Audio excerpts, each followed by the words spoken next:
of an old family house. She led me around back about 100 feet from the back of the ruins. We came right up to the butt of a rock wall, the edge of the mountain. There was no place farther to go. So Voss slammed on her brakes and threw her cruiser into park. I parked behind her and left the engine running. The relentless rain engulfed the windshield. It was blinding now. I hoped we were at the right place. And we were, because Voss honked her horn and jumped out. Oliver stayed in the car. Voss tucked her chin in to help her see. She turned sharply and jogged to the trunk of the cruiser. The lid came up. Her hand gripped over the top, and she ducked into the trunk and grabbed something, and came out with a thick police rain poncho. She slipped it on over herself and raised the hood and put it on. Then she dipped back into her trunk and pulled out another one. She lowered the trunk lid but left it cracked. She ran away from the cruiser, around the Silverado's grill and hood, and made it to my door. I dashed it open. She came up and stopped and stared at me from under the hood of her poncho. Her face was drenched. The rain pounded so hard that we had to yell at each other, even close up. I asked, "Is this the place?" "What?" Voss asked. The rain pounded against the hood of her poncho. It was hard for her to hear me. I didn't repeat myself, and she handed me the extra rain poncho and said, "Here, take this." I took it, slipped it on. It was size XXL, and it fit. Voss stood there, shaking in the cold rain. So I said, "Go around and hop in." "Okay," Voss said, and glanced back at her car, back at Oliver, who sat there in the passenger seat, one arm stretched out, hand on the top of Voss's seat. He stared back over his shoulder at us, like he was trying to decipher what we were saying. Voss darted away and back around the Silverado's hood and grill. She stopped at the passenger side door, jerked it open, and hopped in. More lightning flashed in the distance, followed by the same angry thunder, like the night was against us. Voss slammed the passenger door shut and shivered. I tapped the touchscreen and pressed the heat icon. The vents blasted her with hot air. She said, "This rain is crazy." "I know. It came out of nowhere. Where's the bunker?" "Right here is where the bunker should be. I looked it up. The family that used to run this dairy farm had lived here during the Great Depression, but they wouldn't have had a bomb shelter, not till the 50s. And back then, the country code on bomb shelters would have been 100 feet or more from any other structure. So it should be here," she said, and pointed ahead in the rain past her cruiser. "That's if they built a shelter to code." "They did. Don't worry. Dairy farms were pretty regulated back then. It was a big enterprise here, I promise. If there's a bomb shelter, it'll be here." "What made you think this is our spot? I mean, other than them losing me out here?" "In the trunk of their police car." "Yeah?" "There was everything you'd expect." "Okay." But one thing bothered me. "What's that?" "The shovels in the boots." "Shovels are standard. I've got a shovel in my car." "Yeah, but they had 2 shovels, both covered in dirt and grime as if they'd been used, and recently. Plus, they had 2 pairs of mud boots, also covered in dirt, like they'd been used a lot." Voss nodded and said, "In the pictures, how everything looked dank. The piping was on the ceiling. The way they had the lighting rigged. The floor was concrete. That looks like an old bunker. Makes sense. I'm going to grab my shovel. Let's get to it." "Damn. I should have taken the ones from the bad guy's trunk." "Not worth it now. The entrance to the bunker won't be buried that deep." "You're right." "So where do we dig?" I stayed quiet and leaned forward, trying to look out over the clearing past her car.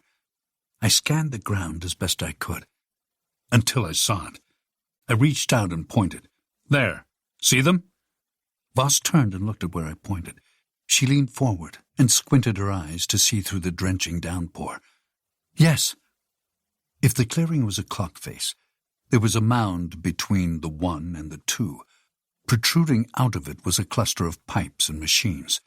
Voss said, "That must be a ventilation system." "It is," I said, and paused a quick beat. "One more thing." "What?" I thought for a moment. I was about to tell her about my phone conversation with Mr. Mann, but I thought twice. Instead, I shrugged and said, "Never mind. I'll tell you later." She said nothing to that. I thought about what these guys had done.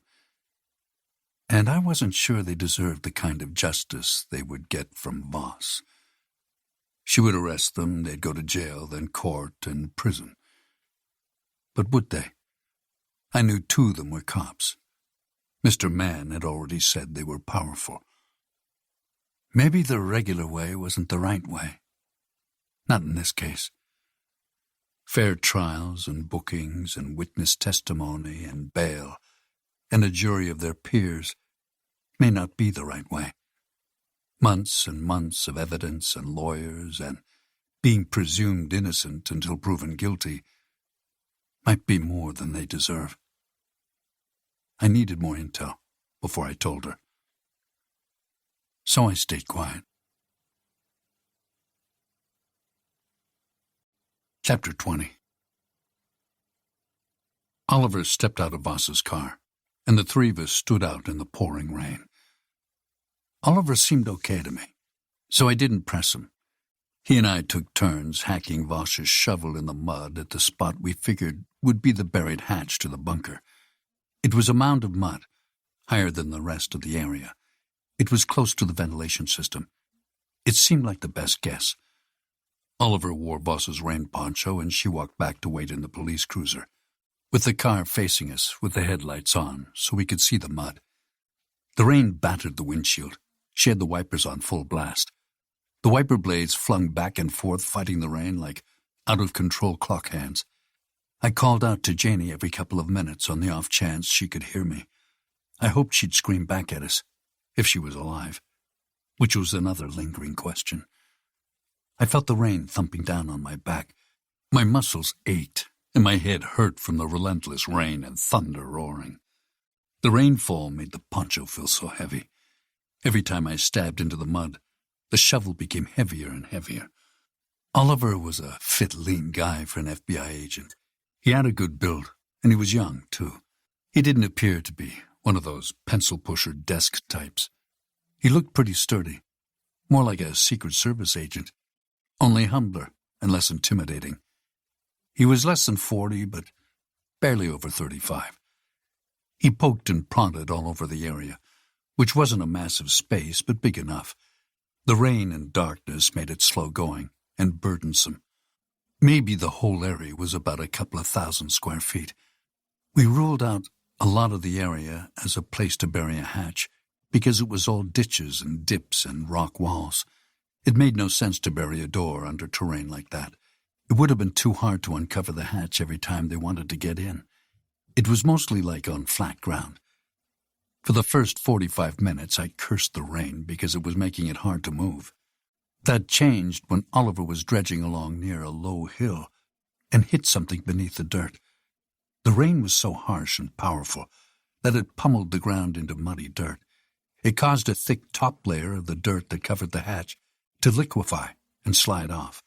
"Here, I found it!" I went over and looked. The adrenaline kicked in for both of us. Oliver shoveled like a madman. He slung the mud and the dirt to the side as fast as he could. Our boots sank into the wet mud. Within moments, I saw what he was yelling about. He hit a metal object under the mud. He shoveled faster and faster, wet mud slung everywhere. He got it on my pant legs. I didn't care. He got it on my boots. I didn't care. Minutes of intense digging passed, and finally, I saw the metal that the shovel hit. It was a steel padlock. It was new. The muddy metal still glimmered. This must be it. They used this underground bunker to hide their victims. I was horrified at what we might find down there, but I hoped it was a living, breathing Janie Sond. Oliver kept shoveling mud out of the way until a square outline was exposed. He stopped shoveling and tossed the shovel aside. We both dropped to our knees in the mud and started wiping the grime and slush off the surface of the square object. It was only seconds until we found an old rusted metal hatch. It nestled neatly into the ground. Voss witnessed our demeanor change, from tired to excited. She saw us drop to our knees, and she jumped out of the cruiser and ran to us through the rain. With no raincoat, she shivered. The rain drenched her uniform. Her clothes clung to her form under the bulletproof vest. She was too excited to care. She asked, "You found it?" I jumped up and stepped back to her. "It looks like it."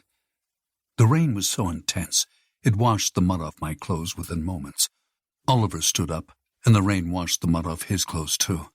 He said, "We gotta get in there." I said, "Shoot the lock." Oliver nodded and handed me the shovel. He said, "Back away." Voss grabbed my arm and pulled me back several feet. We backed away from Oliver. He drew his service weapon, which was a Glock 22, a .40 caliber firearm. He took aim. Voss moved close to me for warmth and shelter from the deluge. I opened the raincoat and wrapped it over her.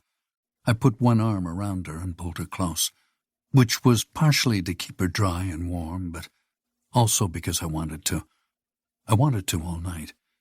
She wrapped her arms around my midsection and squeezed me back. Oliver squeezed the trigger and fired twice. Bang, bang.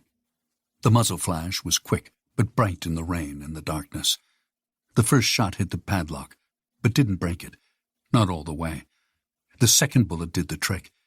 The padlock exploded into several shards of metal, along with one lumpy piece left over.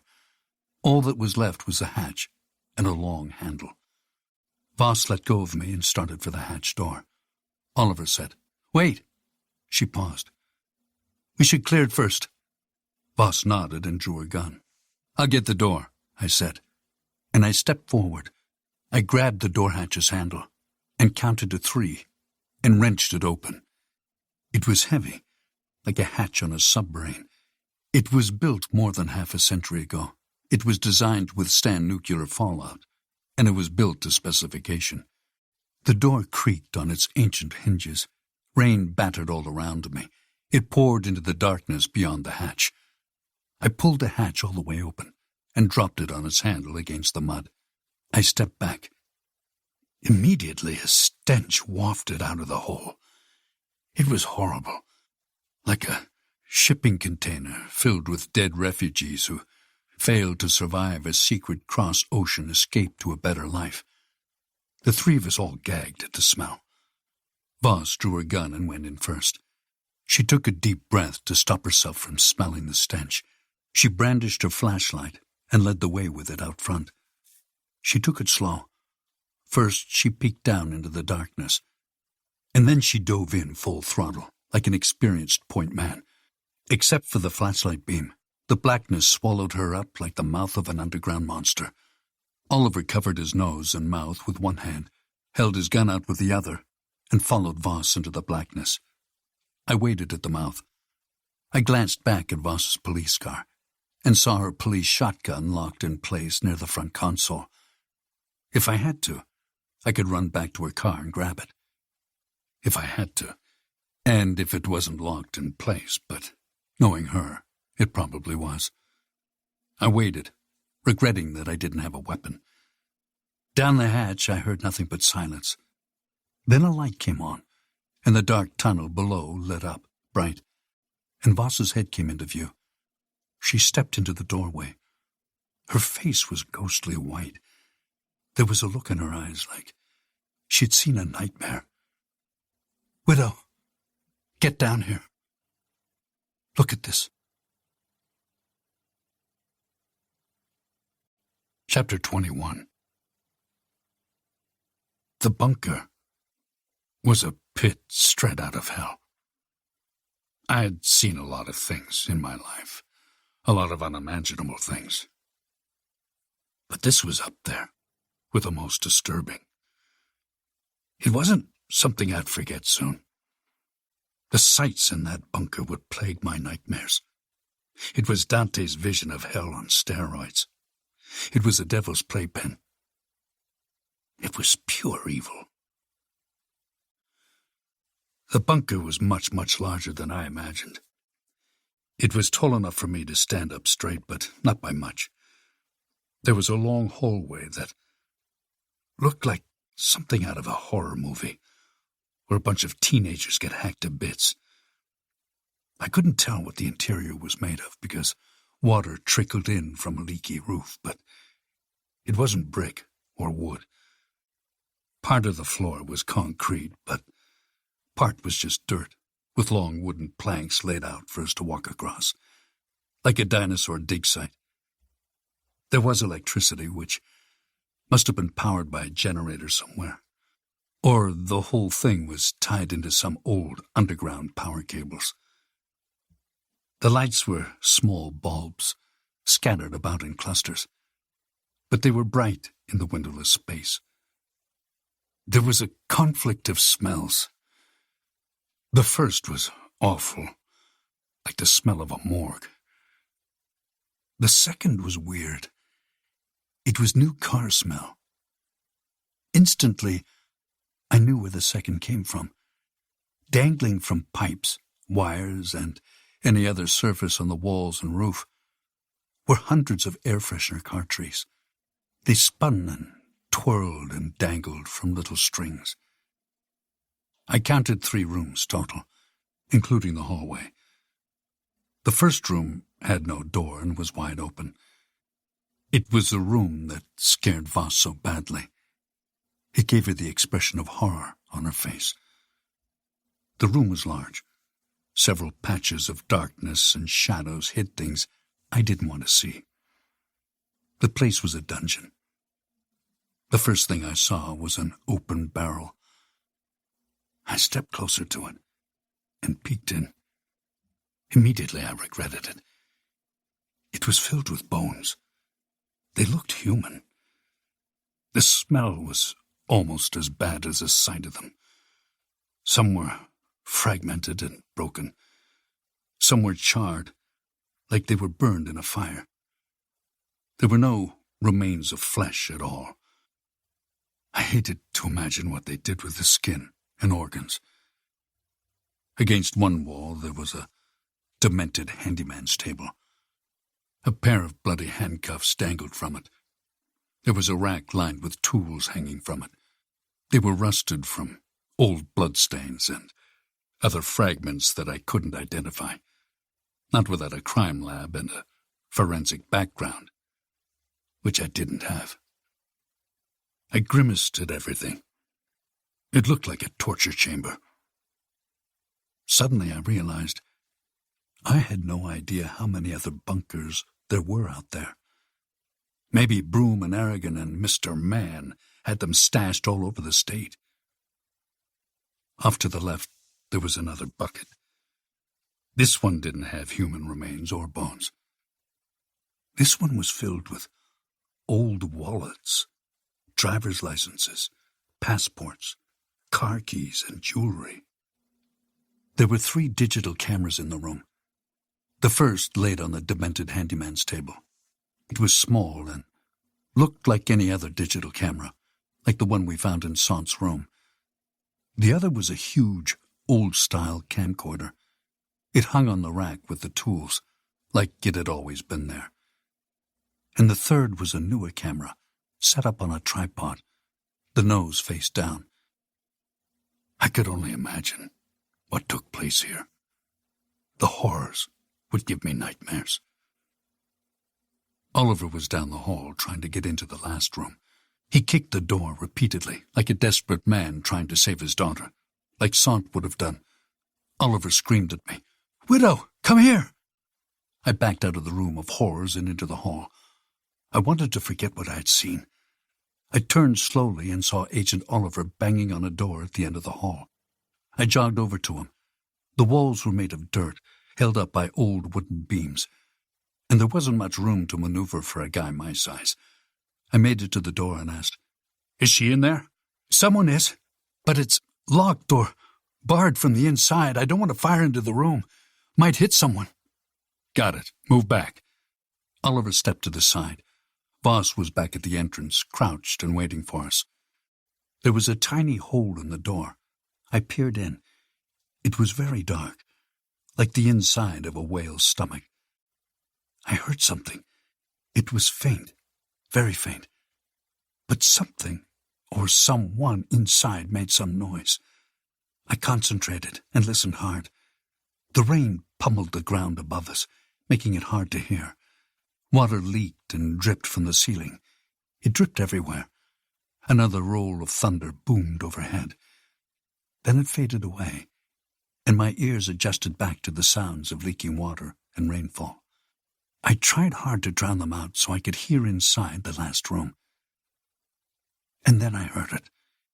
It was breathing, low and ambient, but it was breathing. Something or someone was alive in that dark room. I reached my hand out and pushed Oliver gently back, farther away from the door. He moved as far back to the wall as he could. I reared all the way back against the wall as far as I could, next to him. I looked down at the door handle and the lock and gauged the thickness of the door's wood. The lock was a simple deadbolt. I exploded from the back of my heels, up through my shoulders, and charged at the door. There wasn't much space between the wall and the door, but I was a big guy, with a lot of power and a lot of force. I charged full force into the door. It exploded and splintered open, like weak bones shattering from brute force. Inside, I heard whimpering, and scattered sounds and rusted springs and chains scratching against metal. Then the smell hit me. It was awful. Even worse than the next room with the barrel full of human bones. I fumbled around on the left wall for a light switch, but Voss came in behind me with her flashlight. She swept the room fast. The flashlight beam stopped dead on something that made her retch in horror. There was an old bed, with a rickety mattress on top, no sheets, no covers. On top of the mattress were two figures sitting next to each other. The first was the dead girl, from the camera we'd found in Son's motel room. No question, it was her. She had the same face, piercing, and hair. There was a look of horror on her face, a look I will never forget. Her rotting corpse was the smell that rivaled the barrel of human bones. She'd been dead and decomposing in that room for God knew how long. Next, we all must have felt the same rush of speechlessness, because we saw Janie Saunt, alive, but barely. She was terrified. She hid behind the dead girl's body, clinging to it like a shield, a dead human shield. She was shaking and cringing, and she was staring right at me. I realized the sight of me in the darkness, bursting through her door, must have been pretty terrifying for her. With my voice low and friendly, I said, "Janie, I'm here to help you." Voss came into the room and holstered a gun. She walked toward Janie with her hands out, offering them to her like they were long-lost friends. She said, "Janie, we're the police." Janie tried to scream, but it came out like a high-pitched shriek of a dying animal. I whispered to Voss. She probably lost her voice from screaming over and over for help. Voss shone the flashlight on her, and then at me and at herself. The beam went from face to face, to show Janie that we weren't the bad cops. Voss said, "We're the good guys, Janie." Voss kept the flashlight out of Janie's face and walked to her slowly, almost in a crouch, like she might do when approaching a stray dog, to show it she was friendly.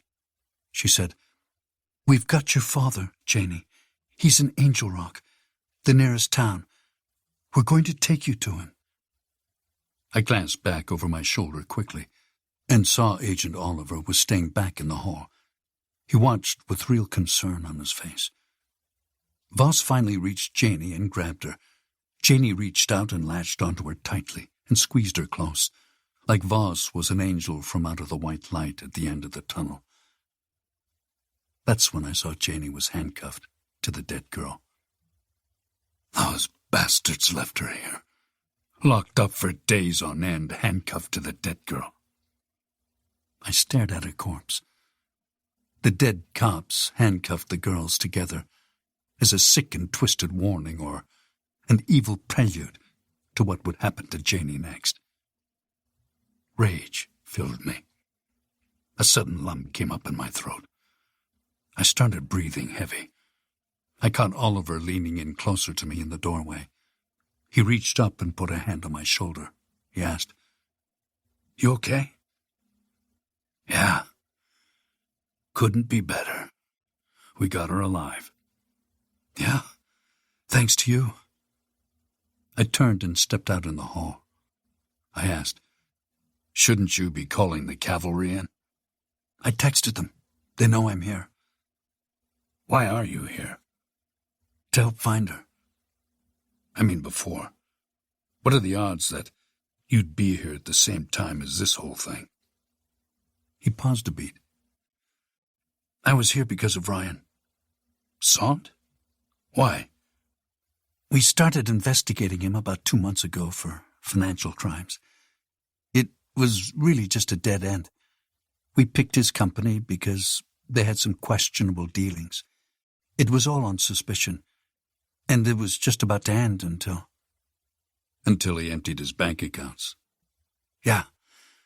He emptied his personal accounts and then his business accounts. I thought he had gotten scared and was trying to run.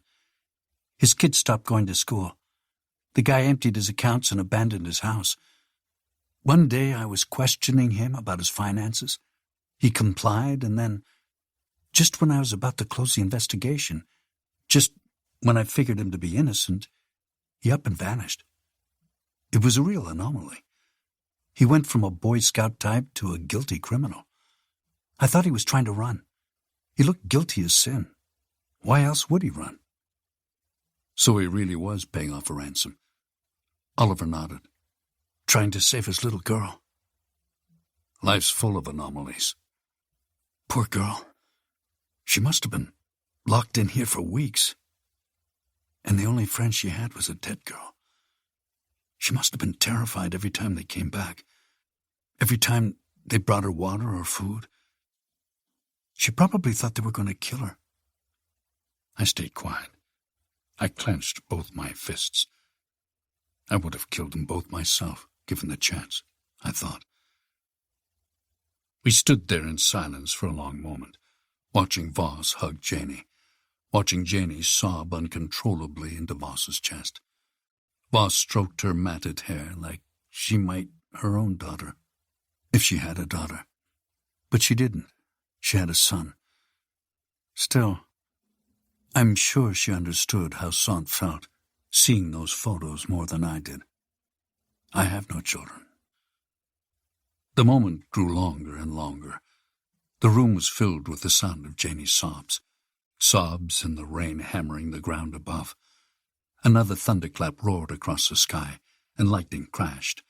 The white light flashed from the trap door above and filled the bunker with light. The light bulbs buzzed and flickered. Finally I spoke. "Better get those cuffs off her and get her to the hospital, to her father." Oliver nodded and entered the room. He approached them slowly so as not to startle Janie. He slipped a hand inside the raincoat and into his pocket and took out a set of handcuff keys. He approached Janie and tried to unlock her, but his keys didn't work. Voss slid away from Janie's embrace and dug her key out and tried it. It worked. Police departments often buy the same kinds of handcuffs, and sometimes the same key will work across an entire state. The two dead cops have been state cops, so they used the same handcuffs and the same keys to match.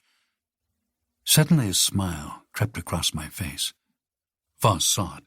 She asked, "Widow, why the smile?" "Because I think I know who Mr. Man is," I thought. Chapter 22. Janie wouldn't leave the bunker or the room. Not at first. And I was the reason.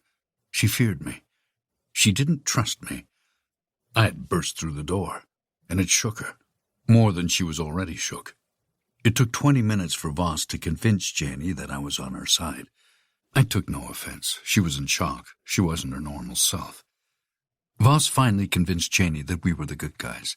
I offered Janie my rain poncho, but Voss insisted I keep it. She gave Janie hers instead. Voss seemed angry, but it wasn't at me. She was angry because she had followed Broom and Aragon around for weeks, with no idea what they were up to. I didn't argue about it because I had a plan of my own. a plan where I would need the rain poncho. Janie had been locked down in that hole for weeks, maybe longer. She wasn't giving a lot of answers and Voss wasn't pushing. Janie needed time. She was malnourished and dehydrated and terrified. I figured that the dead cops had to have fed her and brought her water, but it had only been enough to keep her alive. She had little exercise and moved slowly. Voss and Oliver had to lift her up out of the hole and into the pouring rain. I stayed out of the way and watched. They tried putting her on her feet, but she stumbled and moved slowly.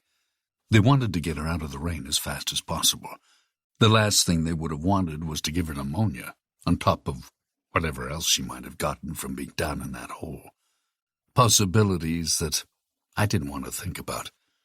Oliver and Voss carried her to Voss's police cruiser and placed her in the back seat and bundled her up in the rain poncho. By this point, the rain was coming down harder than before, if that was possible. It was unreal, like a monsoon. It fell like it was being dumped in buckets. The rainwater was up to the tops of the soles of my boots, and in some places it was over an inch deep. I stood in between the two vehicles, out in the rain, waiting. Voss didn't come over to me like I expected. Instead, Oliver ran over to me with his hand up over his head to shield his vision from the rain. He got about 10 feet from me, stopped, and shouted over the rain at me. "We're going to the hospital. Follow us." I shouted, "Go ahead. I'll be right behind you." He nodded and turned and ran back to Voss's car on the front passenger side. Janie was in the back. Voss was back in the driver's seat. She put her foot on the brakes. The red lights lit up my face. The second Oliver closed his door, Voss took the car out of park. She reversed the cruiser all the way back and then straightened it. The tires splashed water and mud all over the place. She stopped for a second, parallel with me. She glanced at me and gave a quick nod, like she knew I was planning something. I nodded back and beckoned her to go ahead. Voss nodded and inched the cruiser past me. Janie finally looked at me. She stared at me through the window. Her face was pale white. She'd been through something awful. That part I knew. But I could only imagine the horrors she had faced. There was probably years of therapy and psychiatrists and pills in her future. The therapy would help her forget. The pills would suppress her nightmares. And none of that took into consideration whether her father would live or die. Once Voss had the cruiser's tires on the highway, she flicked on the blue lights, accelerated, and sped off as fast as she could in the rainstorm. I stood in the rain and walked out behind them to the road. I stayed there and watched as the police cruiser's taillights and blue strobing lights faded into the night. I would go to the hospital, like I told them. But later. Not now. Now, I had something else to do. Chapter 23. The Silverado's engine hummed. The rain battered the windshield. The wiper blades were off. The headlamps and the interior lights were off. I sat in the truck in silence, letting the heater blast me with warm air. I waited for two things: to dry off and for the phone to ring. The only lights on in the vehicle were the ones emitted from the instrument gauges on the dash. The dash screen was dark, some kind of screensaver mode. After several minutes, I pulled the Angel Rock Police Department's radio out of my pocket and tossed it on the dash. Then I fished Broom's phone out of another pocket. I stared at the home screen. I couldn't call out because I didn't know the guy's passcode. For now, I had to wait. So I sat behind the steering wheel and let the warm air keep me comfortable until then. 37 minutes later, the phone vibrated on the dash. Aerosmith's song played again. It was loud over the hum of the Silverado's engine and the ambient rain. I leaned forward over the steering wheel and looked at the phone. I let it ring a few times before I grabbed it. I wanted Mr. Mann to think he might lose me, lose my interest in his proposition. The worst thing to do was make it seem like I was eager to get paid. That looked like a trap. On the third ring of the Aerosmith song, I swallowed hard. Not because I was nervous, but because I was still angry. I glanced at myself in the rear view. My hair was wet. My beard was wet. I looked like a dirty hobo, caught in the rain, like an old dog left out. I smiled at myself. Smiling in the mirror was a simple technique to help raise one's mood. It worked. The anger subsided. My normal, calm composure resurfaced. Then I clicked the talk button and answered the call. I said, "Hello?" Mr. Mann's voice came over the phone. "It's me again. Where are you?" "Still here, the same place. Where are you?" I said, and closed my eyes and listened carefully. I heard the rain behind his voice. I heard road sounds behind him. He was driving or being driven. The thunder roared in the background on the phone line, and then it roared high above me to the north. He was coming from the north. "On the freeway. We're about 20 minutes from Angel Rock now." That was fast. I glanced at the truck's dash screen, reached over and tapped it. The dash screen woke up. It displayed the time. It was later than I thought. It had been a long and eventful evening. No wonder I lost track of time. 20 minutes from Angel Rock. That was the last place I wanted them. I didn't want them near Angel Rock or the hospital, or especially near Janie or her father, or Voss. I wanted nothing to happen to her. Not that I doubted her skills, but these guys were something different. They could have been out of her league. But what Mr. Mann had said earlier, I had to assume they were out of Agent Oliver's league too, at least on his own. If he had listened to us earlier and called in the cavalry, then maybe we'd stand a chance against them. But he hadn't done that, and I had no clue what we were up against. The one thing I knew for sure was there were 2 dead cops involved. We're talking state detectives. They were a part of a special unit, according to Voss's intel. They were 2 dead cops, which made them dangerous. But they weren't the top of the food chain, which told me more than that. It told me they were just cogs in a wheel of death and terror. I couldn't be sure how high this went, or how big the machine was. I had to assume the worst. Assuming the worst was how I stayed alive. Always hope for the best, but plan for the worst. My army motto. Not a SEAL one, but a good one. This was not an opportunity to blow, as much as it wasn't one to get complacent. I needed to know what I was up against. Mr. Mann wasn't going to tell me, not exactly. But he had told me enough to know to expect more highly skilled, highly trained guys. He made it seem like he was part of a bigger organization. How many members were there? I had no idea. It could be 2 more, it could be 100. There was only one way to find out. I had to bring them to me. "Don't stop there, not in Angel Rock. That's too far from me. I got the money, plus some more evidence I found at the scene." I lied. "What evidence?" "A camera. I found it on the other guy. I've been sifting through it. There's a lot of damning photos here." Mr. Mann stayed quiet. "There's more than just cops and crooks here. There are photos of dead girls, plus one who looks alive. It looks to me like you guys are up to some horrible stuff. Abduction and ransom games? Is that what's happening?" Silence. "This'll cost you a lot more than whatever you're offering me." "What more do you want?" I smiled. He was falling for it. "We can talk details face to face. And try nothing funny. I hid the camera. No one knows but me." Silence on the line. "So if you want it, you'll come to me directly." It was quiet for a beat. Then Mr. Mann said, "So where are you? Tell me. We'll pick you up." "No, I don't think so.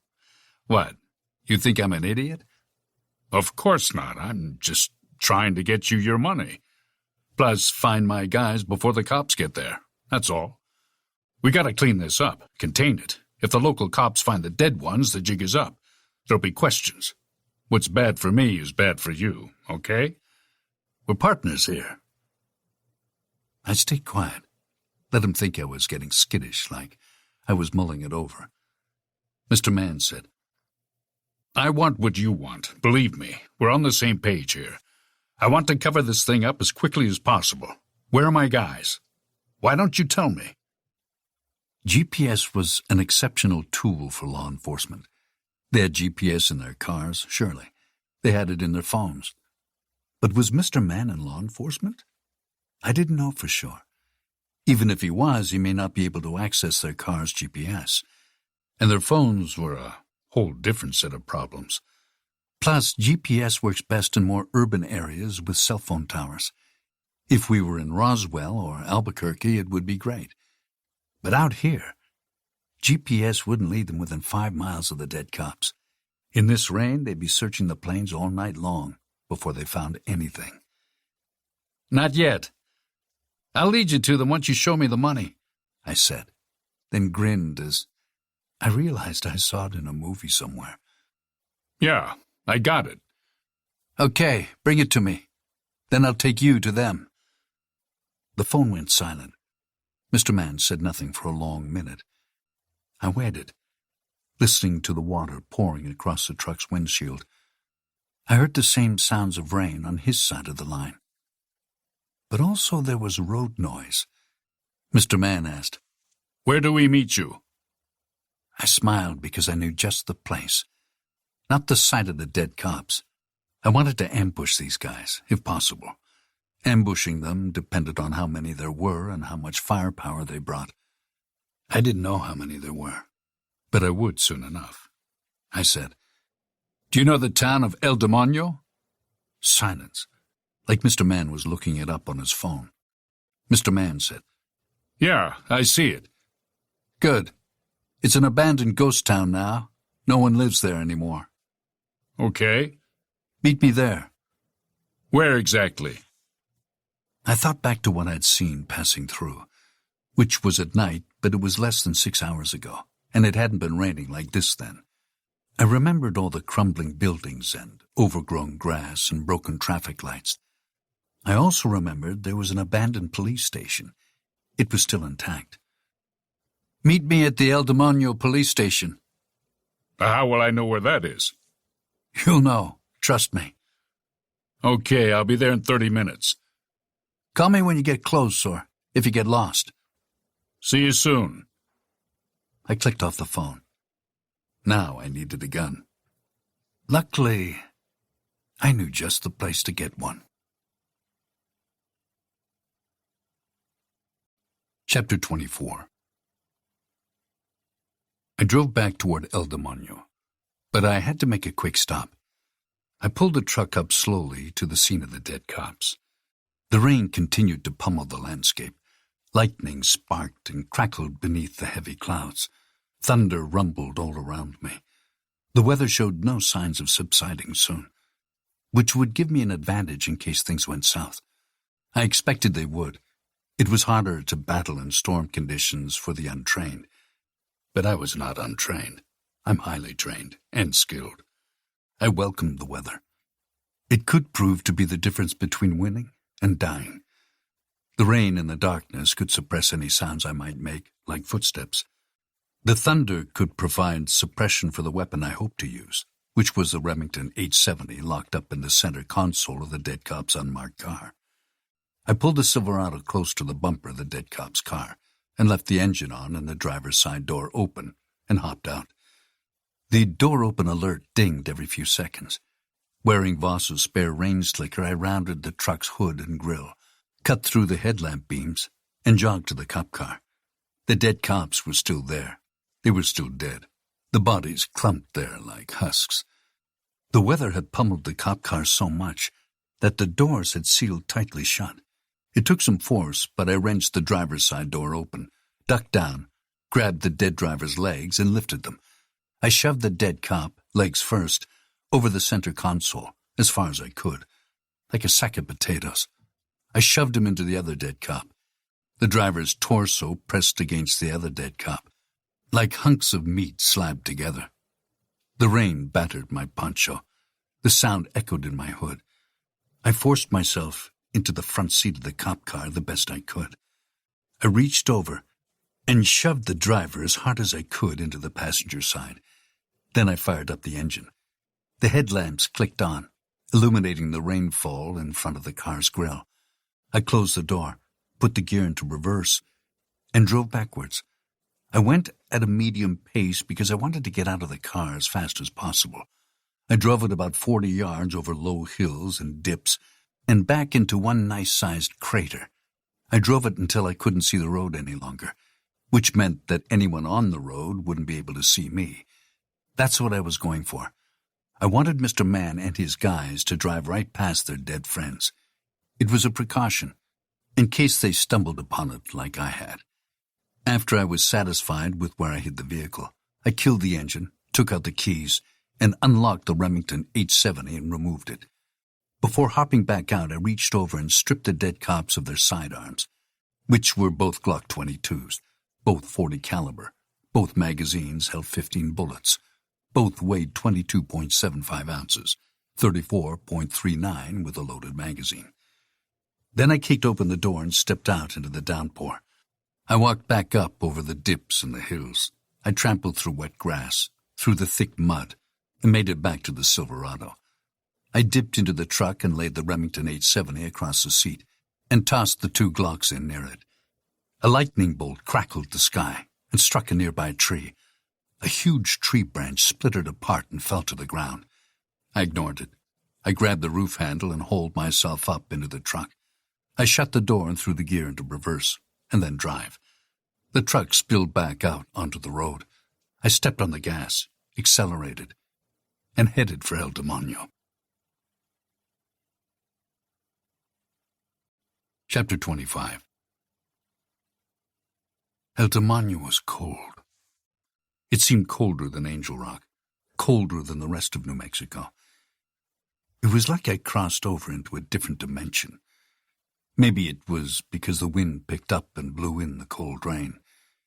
Maybe it was because the wind had no obstacles around to block it from rolling off the low, hilly surroundings.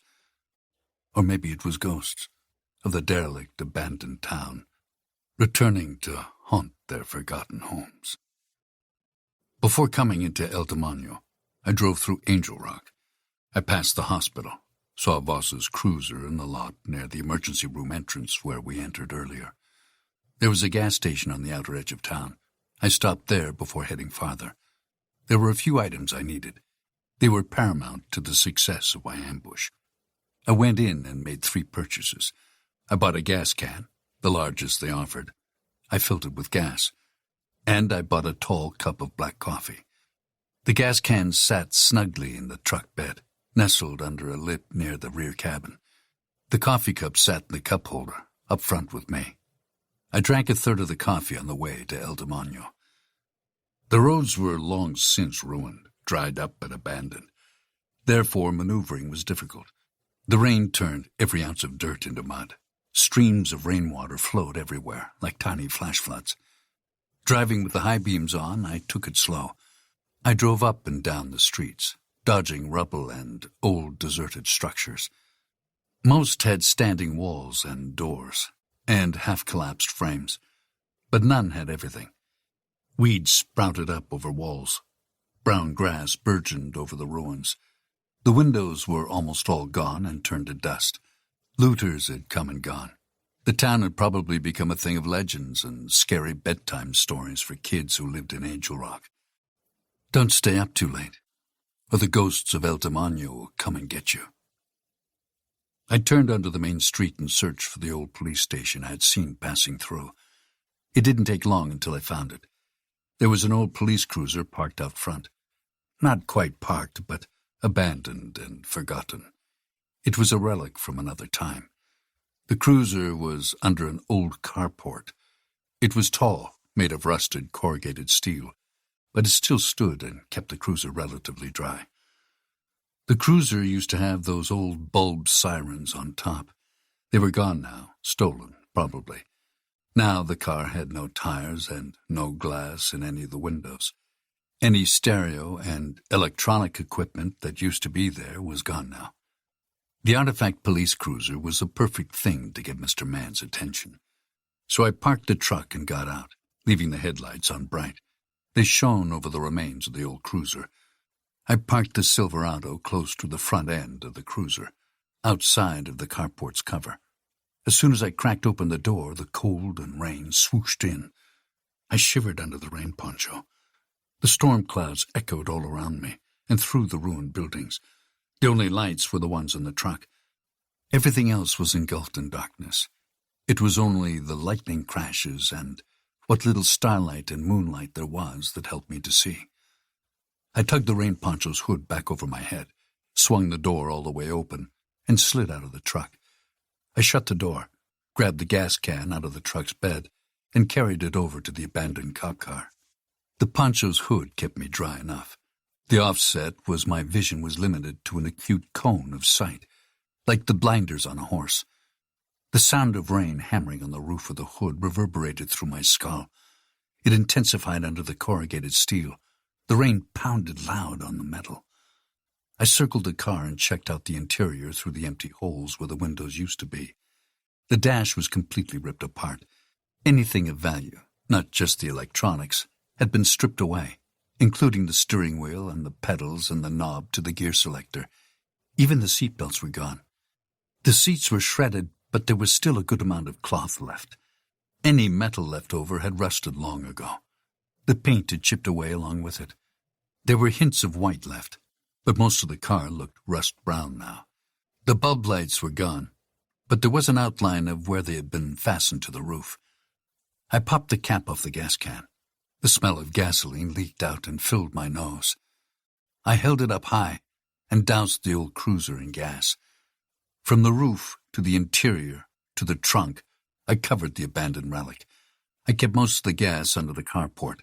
Rain still got through the holes in the steel, but that was no problem, not for what I intended to do.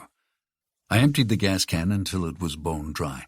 I tossed it off into the darkness. It bounced and rolled on the crumbling road. It drifted away and out of sight on a stream of fast-flowing rainwater. I returned to the truck, opened the door, and jumped back in. The seats were already wet from my rain poncho. I popped the cigarette lighter in, closed the door, and shifted the gear to reverse.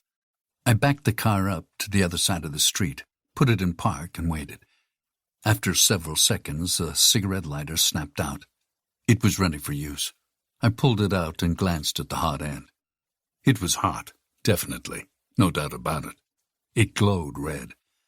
I hopped back out of the truck quickly, leaving the engine on and the door open. I jogged back across the street, trampling through mud puddles, and back over to the old relic cop car. I stopped and turned to scan the horizon, the streets that led into El Demonio. The rain blinded me to a certain degree. It was thick, like a wall of water. But I figured Mr. Mann and his guys would come from the same direction I had, since they were close to Angel Rock. Plus, they'd use their high beams in this weather. No question. No choice. So far, I saw nothing. I turned back to the cop car, approached, and stopped at the rear. I looked it over to make sure the gas had seeped down it, soaking the whole vehicle. One more glance at the road that led into El Demonio. I saw nothing. No one yet. Mr. Mann and his guys weren't far behind me. It was time to set the bait. So I took the cigarette lighter, and I turned it upside down, held it like a rubber stamp, and I jammed it down onto the gas. As soon as I saw a spark, I dropped it into the gas, turned, and ran, full speed, until I was halfway back to the Silverado. I stopped and twisted around and walked backward to the truck, watching the gas flame up. The police cruiser ignited into a mountain of fire. It was fast. A quick burst of fire balled and rounded and erupted into flames and black smoke. 1 second the car was long forgotten. The next, it was engulfed in flames. I kept walking backward to the truck. The ball of fire was magnificent in the wet, dark sky. It would get their attention, no question. I made it back to the truck. The phone in my pocket rang. Aerosmith hummed and filled the interior of the truck as I climbed back inside. I waited until I was completely inside the truck before I slipped the phone out of my pocket and clicked the button to answer the call. Mr. Mann said, "There's a fire. Is that you?" "That's your cue. I'm here." "Kind of dramatic, don't you think? What if the cops see it?" "Relax. The town is abandoned. There's no one here. No one will bother us. No one will care," I said, trying to sound as dumb as I could. I wanted Mr. Mann to hear what I was saying and think, no witnesses. He said, "And what about the cops in Angel Rock? Won't they see fire? Christ! They're probably sending the fire department right now." "They won't. The weather's no good. The visibility is too poor. The fire will be rained out by the time anyone sees anything. Just get here. The fire will light the way." "We're about a mile out now. We'll be there shortly." "Good.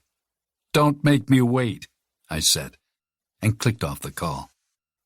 I put the truck into drive and slipped forward a bit, and then drove about a block away and pulled onto a side street, near what looked like an old diner. I parked the truck and grabbed one Glock. I pressed the ejection switch and ejected the clip, fully loaded with .40 caliber rounds. I racked the slide back once, twice, and nothing came out. The gun wasn't chambered. I dry-fired it. It worked. Always test an unknown weapon. Then I slipped the magazine back in and chambered around, and set the Glock on the seat next to me.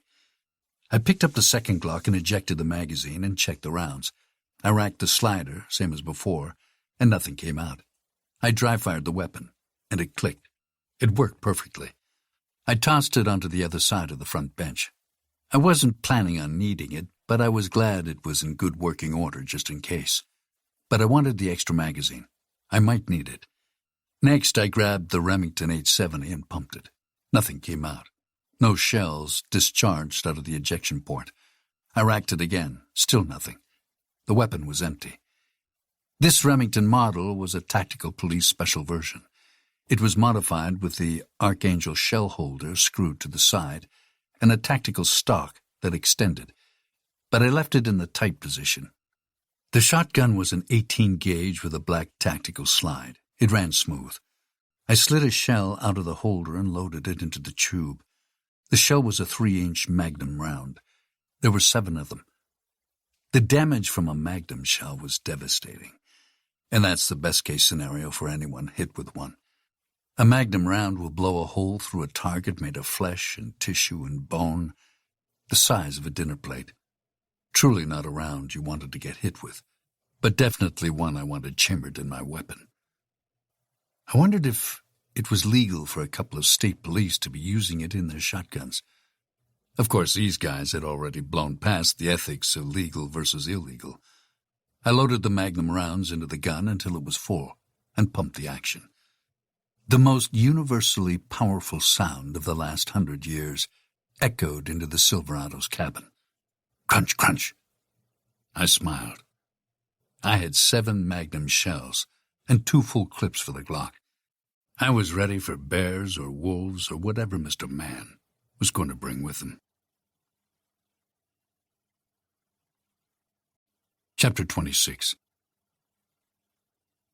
The rain hammered relentlessly against the skin of my poncho as I stood on a crumbling street, watching and waiting for Mr. Mann and his guys to show up. I didn't have to wait long. A few minutes later, I saw them. They drove in from the same direction I had. They rolled up in cop cars, like the one Broom and Aragon had. They flashed blue and red lights embedded in the grills and rears of the vehicles. Judging by the guys who rolled up with him, I didn't think they were all cops. They looked more like street guys for some gangster. Maybe they were. Maybe he was in bed with them. Maybe Mr. Mann recruited them out of prison. Who knows? I didn't care. I wasn't looking for answers. I was looking to end them. How many bad cops he had on his team, I wasn't sure. But I was certain that they would all come tonight to clean up this mess. This was an all-hands-on-deck situation. No way would he leave anyone out of the fray. They drove up in 2 unmarked police cars, black Ford Tauruses. It was hard to get a head count in the rain. They could have numbered anywhere from 2 to 12 guys. when you factor in 12 could squeeze into the front and rear benches of 2 Ford Tauruses. 12 was a tight squeeze, but doable, as long as there was no center console. But it was more likely less than that. I hoped for 2 guys. I got 5, which was better than 12. I watched as they drove through the rain. They crept up the road slowly, like hungry wolves stalking their dinner. Their eyes scanned the abandoned streets and buildings and windows, searching for an ambush. They were probably suspicious that maybe Broom and Aragon got themselves caught instead of killed. What if the whole thing was a ruse to get them out in the open? They were right. They should have listened to that little voice in their heads warning them. But Mr. Mann couldn't listen to it. He couldn't take the chance. Although the money in the bag was a factor, getting caught was the main reason. I was a loose end that Mr. Mann had to tie up. At the first chance, the 2 cars split and went in opposite directions, driving slowly down different streets, canvassing the town, reconning as best they could before they went to the burning police car. I'd parked the Silverado down the street in an alley. If they saw it, I didn't care. If they did a license plate search for it, all they'd find was Sant's name in the registry. They already knew him. I wasn't concerned. After several minutes, they came back together. They didn't scan the whole town, probably because some roads were no longer passable, and they didn't want to get stuck in the mud. They should have brought trucks with 4-wheel drive, like I had. The 2 cop cars followed one by one down the main street, until they got to the El Demonio cop car. The fire raged. It was unmistakable, even in the thick rainfall. They stopped and circled the burning police car and the old Demonio police station. All slowly, all cautiously. They vanished behind the police station. I waited.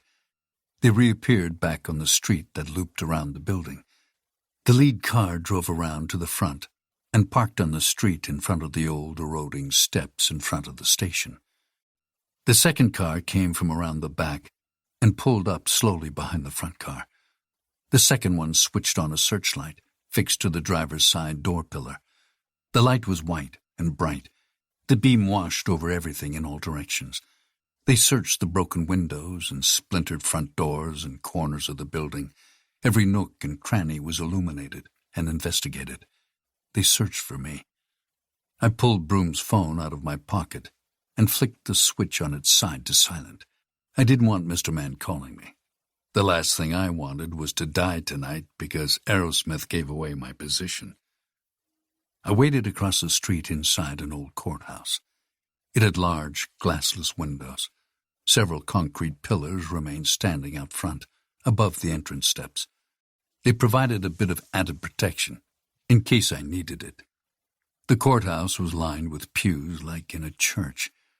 The judge's bench was still there. The witness stand was still there. Justice was served here once upon a time. Tonight, it would be as well. Finally, the searchlight went dead. It was easy to spot which one was Mr. Mann, because he sat in the passenger seat of the front car and gave the orders. I saw him barking at the others, like the head dog. Mr. Mann waited in the first car, as the other car searched with the light and then stopped. The second driver parked about 15 feet from the bumper of the first car. The guys left the engines running, and the red and blue lights flashing. The beams flashed across the buildings and bounced through the rain. Then the 5 guys got out of their respective cars at the same time. 2 guys climbed out of the second car, and 3 guys climbed out of the first. I waited.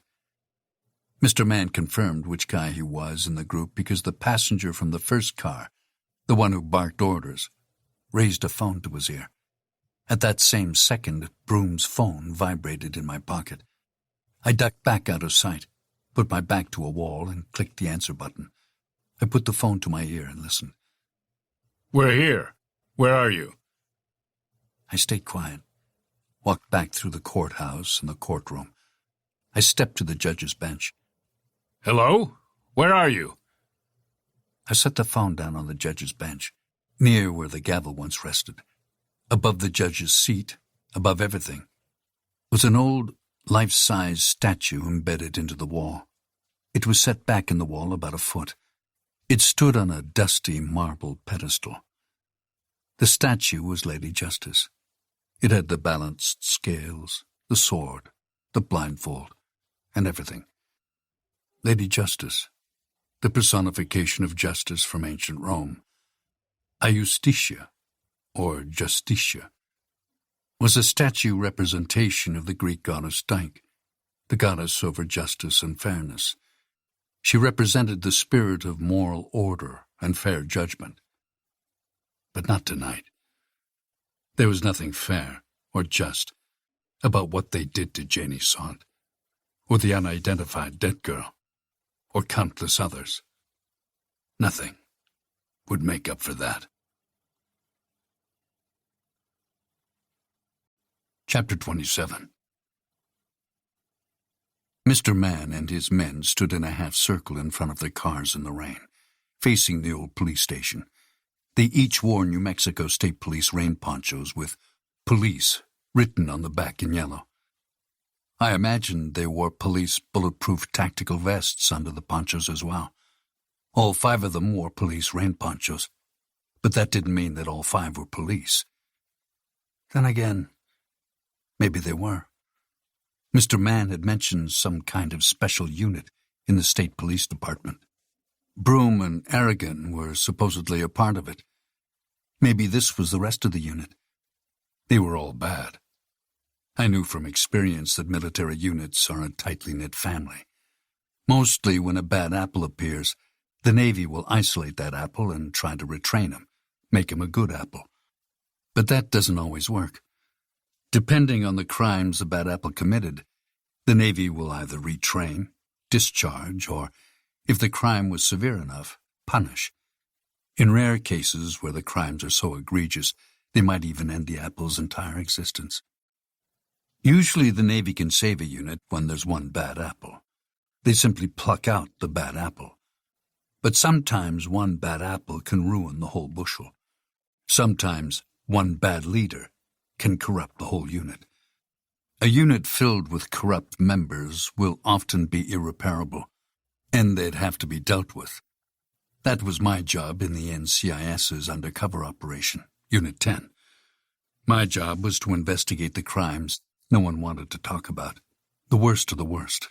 I was a Navy SEAL, too. My secret mission was to investigate the SEALs when necessary. Sometimes I discovered bad actors, corrupted units beyond redemption, beyond repair, beyond justice. I was the guy who investigated and dealt with the darkest evil.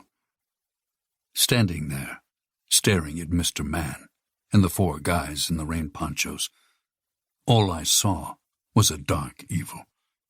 I did not see redemption for them. They came here looking to kill me. They wore the bulletproof vests, but they weren't bulletproof. Not with Magnum shells. Bulletproof only goes so far. Only one of them had his hood down. It was Mr. Mann. He wore a black baseball cap. He barked an order, and they hopped to it. Each of them brandished their Glocks at the same time. None of them had shotguns. I saw that they left the Remington 870s locked in their cruisers. It was good for me, bad for them. They had the numbers, but I had superior firepower. Still, I wanted to keep things silent for as long as I could. So I waited. Mr. Mann pointed at the station, barked another order. He stepped out in front and walked up the eroding steps to the front entrance. He told one of the guys to go around to the back, while the others followed him through the front. I got up slowly and jogged to the side door of the courthouse. It led to a side street. I eased it open and saw the street was clear. So I exited the courthouse and scrambled along the building's edge to the main street, stopped at the corner, and waited. I peeked around the corner and scanned the police station across the street. Flashlight beams pierced through the windows on the lower level. Mr. Mann and 3 others searched the main level. The 5th guy stood around the back corner of the building, with his back to me. He watched the rear entrance in case I tried to escape. But he wasn't completely stupid either. They weren't sure if I was in there. Every so often, the guy spun around and checked back over his shoulder to make sure I wasn't sneaking up on him. The El Demonio police station wasn't huge. They would clear it in minutes. Staying low, I jogged over to the unmarked Ford Tauruses. I reached one and crouched near the tire well. I gazed over the trunk lid and checked that none of the men were watching. They weren't. Then I eased over to the driver's side door and opened it, just enough for me to reach in. I leaned in and popped the trunk. The lid broached with a little metal noise. It was audible even in the rain. No one heard it but me. I wanted to scope their equipment, see if there was something useful for me. I shut the door and slid along the door panels back to the trunk. I lifted the lid and peeked inside, and smiled, because there was one bulletproof vest left. I set the Remington down against the rear bumper and stayed low. I pulled off my poncho, fast. The rain hit me hard and drenched my head and face. I pulled out the bulletproof vest and ducked my head underneath the lid of the trunk to keep my face from getting wetter. I slipped the vest on and fastened the straps and adjusted everything as quickly as I could. Then I peeked back around the car and saw that the cops on the ground floor had moved to the second floor. The flashlight beams tore through the windows and shot out into the night sky, like light signals shot out to sea. Thunder roared overhead, and another lightning bolt fired across the sky above the town. I shut the trunk, pulled the rain poncho back over my head, and pulled the hood up. I scooped up the Remington and pointed it at the side street near the police station's corner, covering it in case the guy in the back popped his head out. I crept silently to the side street, stopped at the corner, and put my back against the wall. The grass beneath my boots was soaked, and the soil underneath was slippery. Carefully, I took a quick peek around the corner and saw the lone cop. He faced the other direction. I waited. It was hard to gauge when he might check behind him. He did it randomly. I crouched and peeked, staying as low as I could, which increased my odds of staying hidden. And I watched. The way they'd parked one of the cars, its headlights shone right down the side street, which was a pretty good cop technique. It enabled the back entrance to remain lit up. I couldn't approach him from that direction because even in the fierce rain, the lights behind me would have cast my shadow all over the place. He would have seen me from 50 feet away. More, probably. So I backed away from the side street and went back to the cop car. I opened the driver's door again and killed the lights and shut the door. Then I scrambled around the car and around the opposite side of the police station, opposite from the car and the posted guard. I sprinted clockwise, following the cruiser's path around the building, the back, and down the side street. I passed the entrance, the old cop car still blazing, and past the back corner of the building. The rain splashed under my boots. It sloshed my boots and pants. I stopped near the back entrance, the one the last cop had been guarding, but he wasn't now. I lowered to a crouch, raised the Remington, and circled the corner. The last cop walked down the side street to his police car to see what happened to the headlights. I stayed in a crouch and aimed down the barrel. His back was in my sights. I wanted to squeeze the trigger and punch a giant hole in his back. Shooting someone in the back wasn't honorable, but what did honor have to do with it? These guys didn't deserve honor. They deserved to be dead. But I didn't shoot. Not because of honor. It was because I wanted to keep the element of surprise, and a shotgun blast would be heard, thunderstorm or not. The last cop approached the cruiser slow and cautious. I followed, getting within 20 feet of him without him noticing me. There were large gaps in the police station's side, where the brick had crumbled and fallen off. There were large chunks of brick on the street. I held the Remington with one hand, knelt, and picked up a loose brick. It was heavy and large. I lowered the Remington, raised the brick, and ran at the guy fast. My footfalls echoed between the buildings. The last cop heard me, spun around, and raised one hand in defense and the other to fire his Glock. But it was too late. In the sheets of rainfall and darkness, all he saw was a blurry and distorted giant running at him with a brick. Terror, panic, and disorientation broadcast from his eyes and face. He opened his mouth to scream, but nothing came out. Not in time. I slammed the brick down hard. It smashed him square in the face. The brick was old but sturdy. It slammed so hard into the guy's face the brick shattered into dust. The impact broke the guy's nose and probably most of the bones in his face. He collapsed like a rag doll, hitting the molded concrete. He dropped the Glock before hitting the ground and reached up with both hands at the bloody mess that used to be his face. Again, he tried to scream, tried to call out for backup, but his mouth had completely concaved. Most of his teeth were shattered, broken, and gone, nowhere to be seen. He probably swallowed the fragments. His lower jaw was smashed inward. I doubted he could even make words. He would need years of surgery to fix the damage done. I pictured Janie's Saunt and the dead girl on the memory card Broom and Aragon gave to Saunt. The thought of stomping this man's face to bits with my boot crossed my mind. One good stomp would kill him. It would be painful but quick. Too quick a death for him. Too merciful. He didn't deserve that. None of them did. I scooped the Glock off the ground. It was the same as the one I stole from the dead cop, so I ejected the magazine and the chambered bullet. The bullet fell to the ground and bounced and rolled away into a mud puddle. It sank and vanished into the murky water and mud. I pocketed the magazine. Now I had 3 fully loaded magazines. I tossed the Glock hard into the sky at an angle. It flew through a missing window of the neighboring building and clattered away. I knelt next to him. He tried crawling away, but I popped him in the throat. Not enough to kill him, just enough to get his attention. I spun him over with no more resistance and searched his pockets. First thing I saw was a pair of handcuffs, and I took them out. Then I found his keys and grabbed them too. Next I found his wallet with badge and identification. I studied it. The badge looked real enough, but it wasn't a state police badge. It was a deputized badge. It was one step above a phony tin bought off eBay. Old Steven Seagal had a more real deputy badge than this guy's. I cuffed the guy's hands behind his back. He fought me at first, but I jabbed him in the spine. It was a hard and quick jab. Not enough to paralyze the guy, but enough to hurt like hell.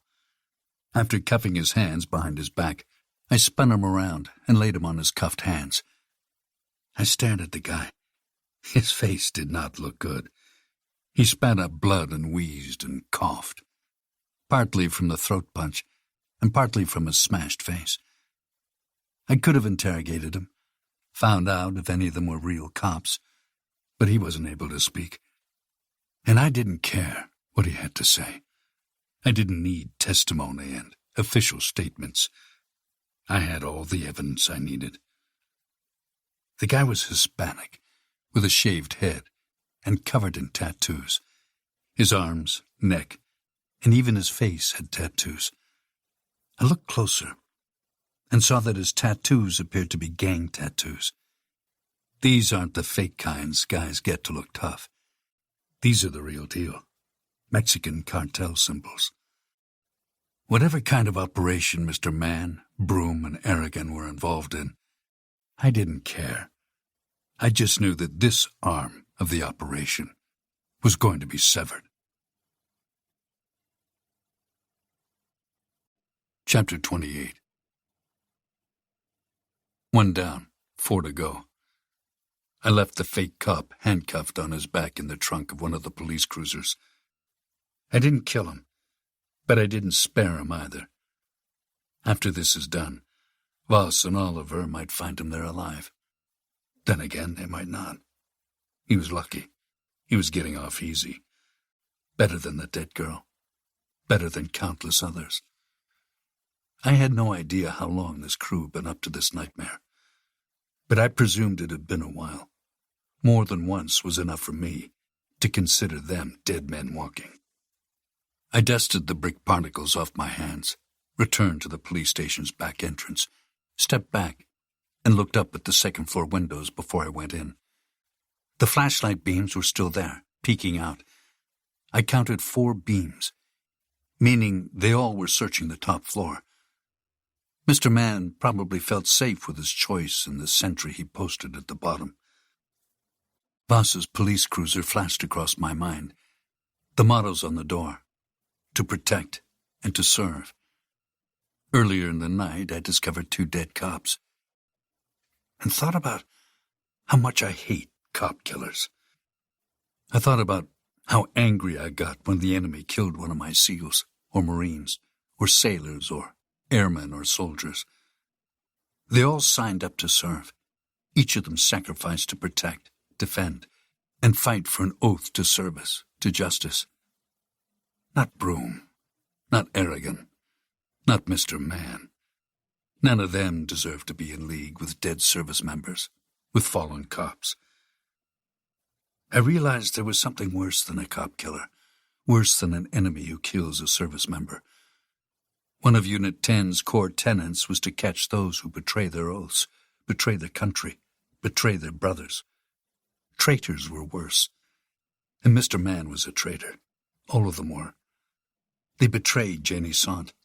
They betrayed that dead girl. They betrayed justice. But I was here to make it right. I walked in through the back entrance and swept the first room I saw with the Remington. I checked the corners, the shadows, and anything someone could hide behind. There was nothing there, no signs of life. The cops were upstairs. I heard them talking. Their footsteps creaked on the old floorboards above me. They hunted in a spread-out formation like the tip of an arrow. One man was on point. 2 walked on each side of him and a step behind. The last one picked up the rear. Knowing their position from sound was good, but not enough to bet my life on. So I cleared the first floor quietly. No one was down here with me. I found the stairs. There were 2 directions to go: upstairs to face them, or down to the basement. I went down first. The lower level was pitch black, like a dark pit. I wished I had stolen a flashlight from the guys stuffed in the trunk, or from one of their cars. But there was no time to backtrack now. They were finished with the second floor. I heard them stop and turn to approach the top of the second-floor landing. They were about to head back down.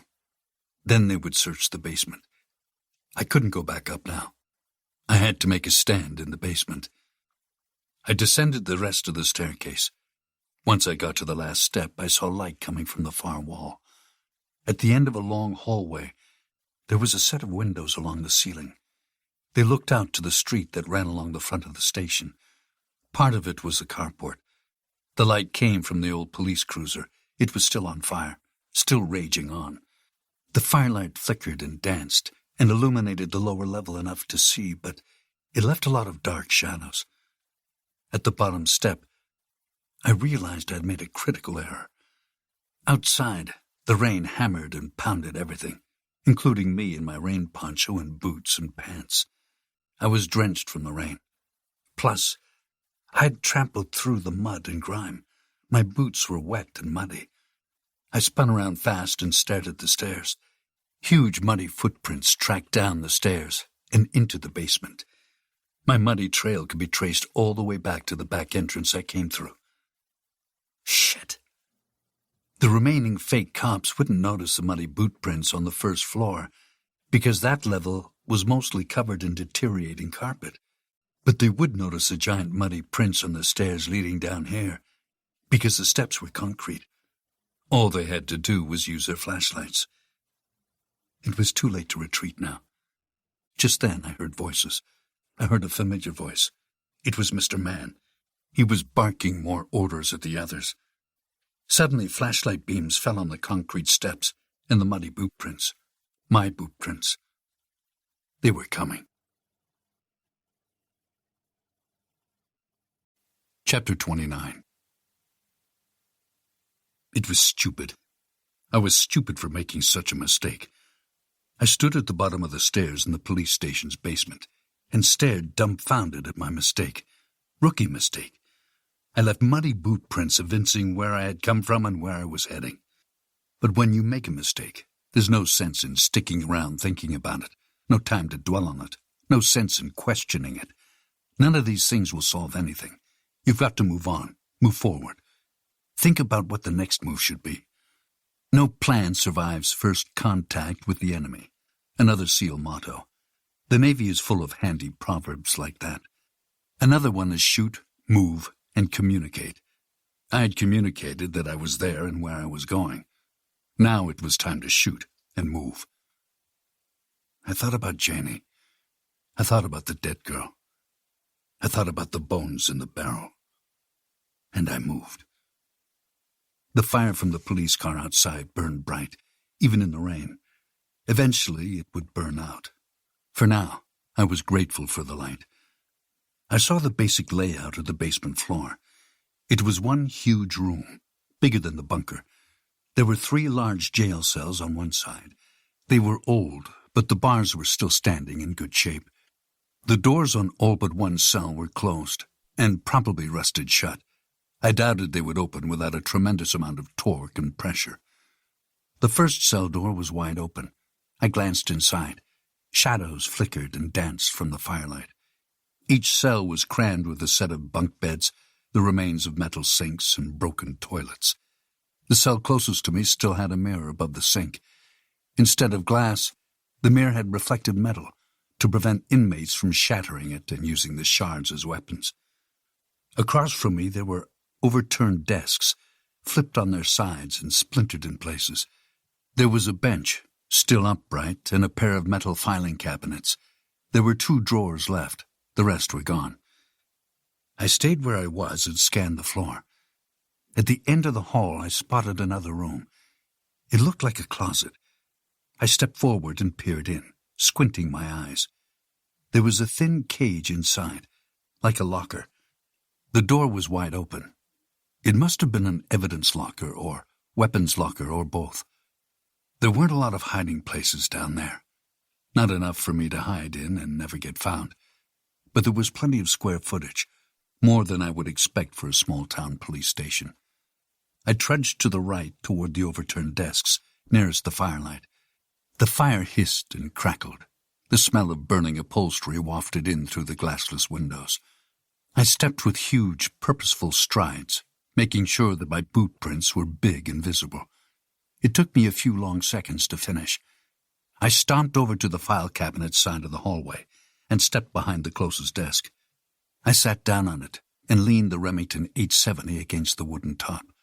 The old desk whined under my weight, like it hadn't been touched by a human in decades. Which might have been true.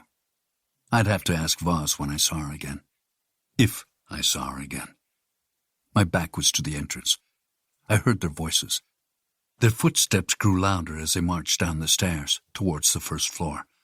I peeked back over my shoulder and listened.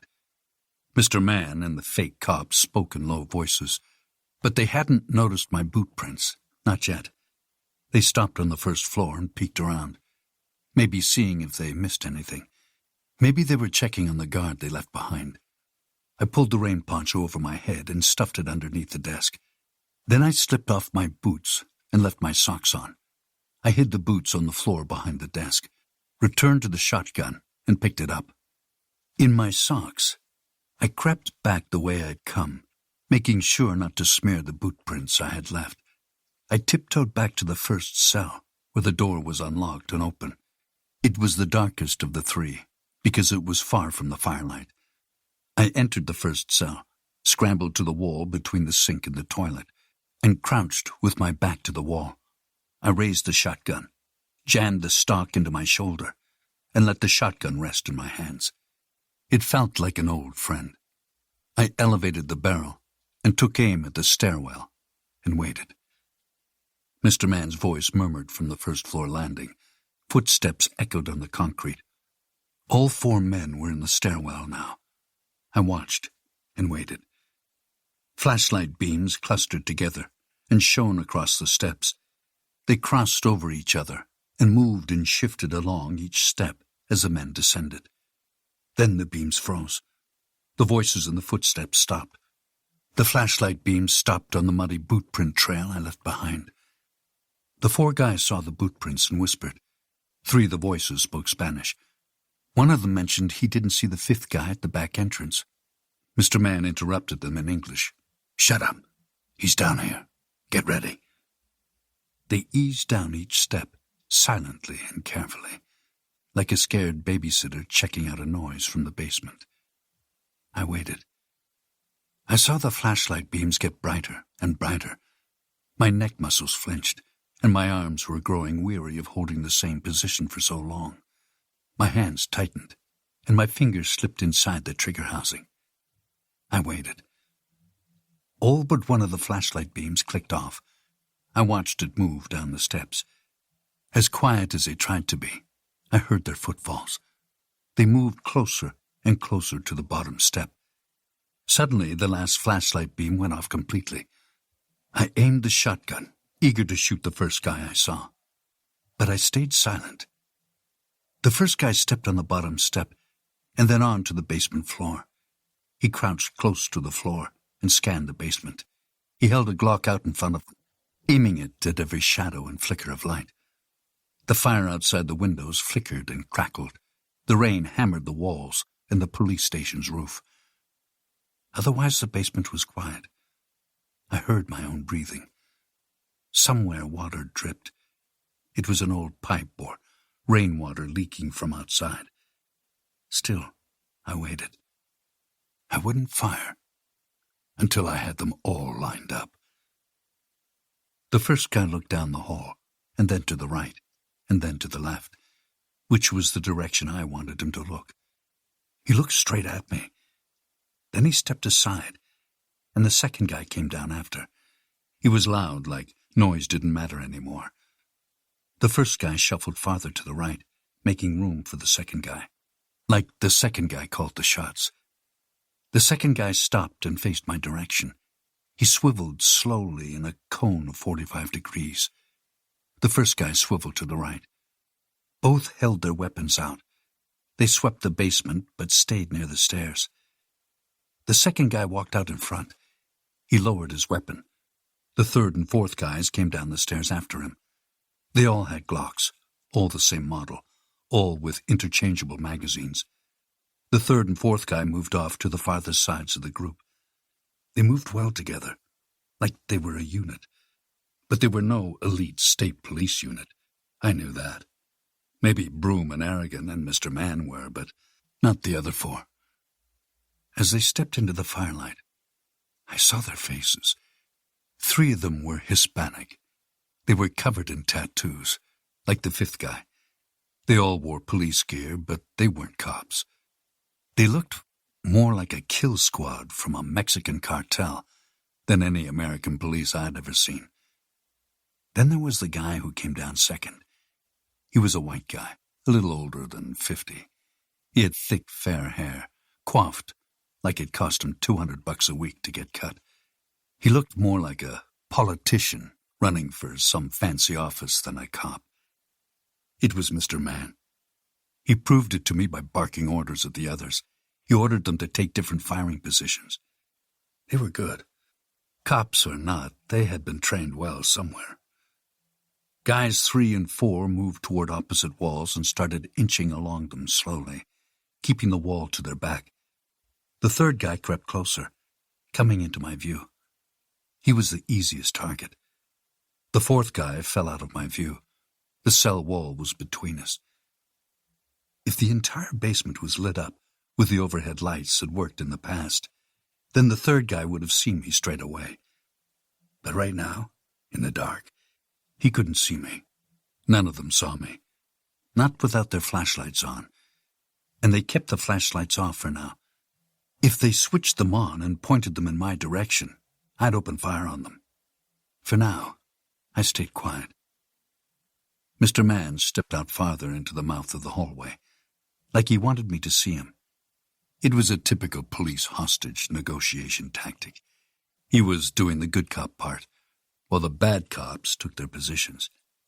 The firelight fell across his face and torso. I saw his face clearly. He spoke first. He called out to me. "We know you're down here." It was Mr. Van's voice, no question. I recognized it. He hadn't tried to disguise it. It was him. I didn't answer. Mr. Mann spoke in a calm, cop voice. He wanted me to know he was my friend. He wanted me to feel comfortable, safe, like nothing bad would happen to me. We're here. We just want to talk it out. Come on out now. I stayed quiet. Mr. Mann's face looked disappointed on purpose. It was all a part of the ruse. He moved his sleeve up and stared at his watch, like he was getting impatient. He said, "Time is running out." I stayed quiet. "I don't have all night. Come on out. We just want to get our guys and dispose of them. That's best for all of us here." Silence. "We've got your money. It's upstairs. We can take you to the airport or anywhere you want to go." The car fire crackled. Water dripped. I said nothing. "There's no need to be scared. Just come out. We won't hurt you." Silence. "Think about it. If we get caught, then you get caught. With the money.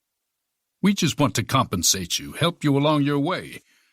That's going to benefit us, too. Isn't that what you want? Isn't that why you dragged us out here?" The third guy stared into the first cell, at me, but didn't see me. Not yet. I wore all black. In the shadows, I was about as invisible as I could be. But he didn't move on. He stared like he was trying to adjust his eyes to the dark. He'd probably see me in seconds. His gun was pointed out, halfway between me and down the hall. Behind me, beyond the concrete walls and past the old burning police cruiser, lightning crashed. It was loud. It boomed across the sky. It bought me time. The third guy glanced over, turning away from me. He stared at the lightning's direction, giving me time to move. I seized the opportunity and inched closer to the cell bars, staying in the shadows. There were 4 of them and 1 of me. They knew I was down here. My boot prints and my stupidity had given me away. If I was going to die, I'd make damn sure Mr. Mann went with me. I leaned out and saw him. He stared forward in the lightning's direction, same as the third guy. They were all looking that way. I lined Mr. Mann up in the Remington sights. Suddenly, like he sensed it, he sidestepped and barked another order. "Lights!" He ordered his guys to switch their flashlights back on. Once they did, they would see me. I wasn't going to wait for that, so I squeezed the Remington's trigger. It boomed. The gunshot was deafening in the silence. It echoed and reverberated. The blast sound bounced off the bars and the concrete walls. The fourth guy had been standing next to and behind Mr. Mann. He never switched his flashlight on, nor did he ever fire his gun. He had no chance to, because I shot him first. The magnum shell blasted through the cell. The muzzle flash lit up the cell like huge fireworks on the 4th of July. The magnum round traveled through the open cell door and hacked the fourth guy's gun hand clean off. The guy's arm exploded into a mangle of bone and flesh fragments. Blood splattered everywhere. It exploded out, even onto the wall behind me. It splattered across my face. His bulletproof vest absorbed some of the shot, but not enough to save his life. His hand had been out in front of him, holding the Glock. It was completely gone now. The hand took the brunt of the shot, but not all of it. His torso took the rest. It blew a huge hole in his shoulder and neck. The fourth guy flew backward toward Mr. Mann. He died before he hit the ground. Mr. Mann got his flashlight on in time to see it. He jumped to the left and spun, trying to avoid the dead heap. He was well trained, but I was better. He was fast, but I was faster. I pumped the action. The shotgun crunched. Even in the aftermath of the loud blast, the crunch was unmistakable.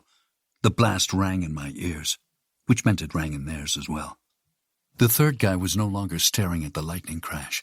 He spun around and saw his friend fall. He pulled up his Glock and aimed it into the cell. He aimed at the shadow that had just blown his friend away. But he was too slow. I crouched and backed into the cell, putting the wall between myself, Mr. Mann, and the first guy. But I swung the shotgun around at the same time. I aimed at the third guy. He fired first. But he made the mistake of firing into the darkness with no target. He missed, but he saw me in the Glock's muzzle flash. I fired the Remington. The shotgun boomed again. I was the last thing he saw, because the Magnum shell blew off nearly everything from his waist down. His legs tore off. Blood and bone and sinews splattered everywhere. Large chunks of dust and rock exploded off the wall behind him. Red mist filled the air. He never shot his Glock again.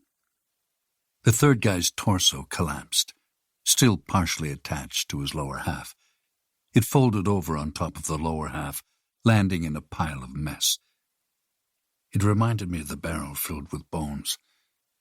I didn't give him a second thought. He didn't deserve it. None of them did. Mr. Mann wasn't stupid, not completely. He seized the moment and half-stepped in front of the jail cell door. He shone his flashlight into the cell. It blinded me for a moment, but I didn't flinch. Flinching is a form of second-guessing, and second-guessing will get you killed in a gunfight. Flinching was instinctual, and sometimes instincts can get you killed. Luckily, the SEALs trained out most of my bad instincts. But Mr. Mann didn't just have his flashlight out. He also had his Glock out. He blind-fired into the cell, into the darkness. A Glock fired faster than a shotgun. It didn't require pumping action. It held more bullets. That was just a simple fact. Everything slowed around me. Time slowed. And Mr. Mann fired once, twice, 3 times. The brick on the wall behind me splintered and fragmented. Dust exploded into the air, filling the cell with powder and grime. Pieces of it ricocheted off the back of my head. The second and third bullets got me dead on center mass. It hurt. My abdomen throbbed and pulsated and thrummed. But I fired back. I pumped and fired, pumped and fired. It was blind. He stood off to the side of the door. Magnum shells slammed into the opposite wall, exploding more dust and soot into the air. Mr. Mann fired again.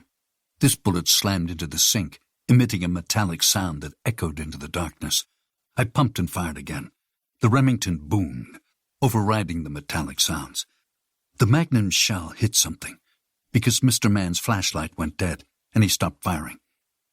Maybe I got him. I listened and waited. I heard nothing, and fell back against the wall. Tremendous pain shot through my chest and abdomen. It surged through my ribs. My skin felt like it was on fire from the 2 bullets I took in the chest. My whole torso was on fire. I couldn't breathe. I lowered the Remington, held it one-handed, and slumped down. I stared at the open cell doorway. No one came. There was silence. The dust and soot hung in the air like lingering old-timey gunsmoke. I tried to breathe. It was hard because my chest was aching. I felt dizzy, and my heart pounded. I waited, tried to breathe again, and kept my eye on the hall. Nothing. No one came out.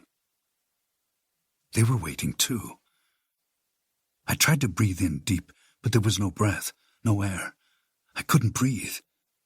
Then finally, air rushed in through my mouth, and I felt the pressure on my lungs subside, slowly. I stayed still and concentrated on breathing. In, out. The ringing in my ears slowed to a low humming. I pushed myself back up to my feet and undid the bulletproof vest. I ripped it away from the Velcro straps and jerked it over my head fast. The vest smoked. 2 bullets had smashed into the Kevlar. I tossed the vest into the darkness and patted at my chest and shirt. It hurt to touch. My clothes were soaked. Blood, I thought. I patted my shirt more. It was wet, but that could have been from the rain. It didn't mean the bullets got through the vest. It didn't mean I was hit. Not necessarily. I pulled my shirt halfway up and felt my skin and chest. There were no bullet holes. Then I felt around my abdomen and my pelvis. There was nothing but my skin. I had had the wind knocked out of me, and my chest hurt something fierce. But the bulletproof vest had done what bulletproof vests are designed to do. It saved my life. There were no bullet holes in me, which was good. I was sure there would be deep bruises, But I couldn't worry about that now. There was still one guy out there, for sure. Maybe two. Mr. Mann might have survived. I stood up, picked up the Remington and pumped it. A shell casing ejected out the port. It bounced and clattered on the cell floor.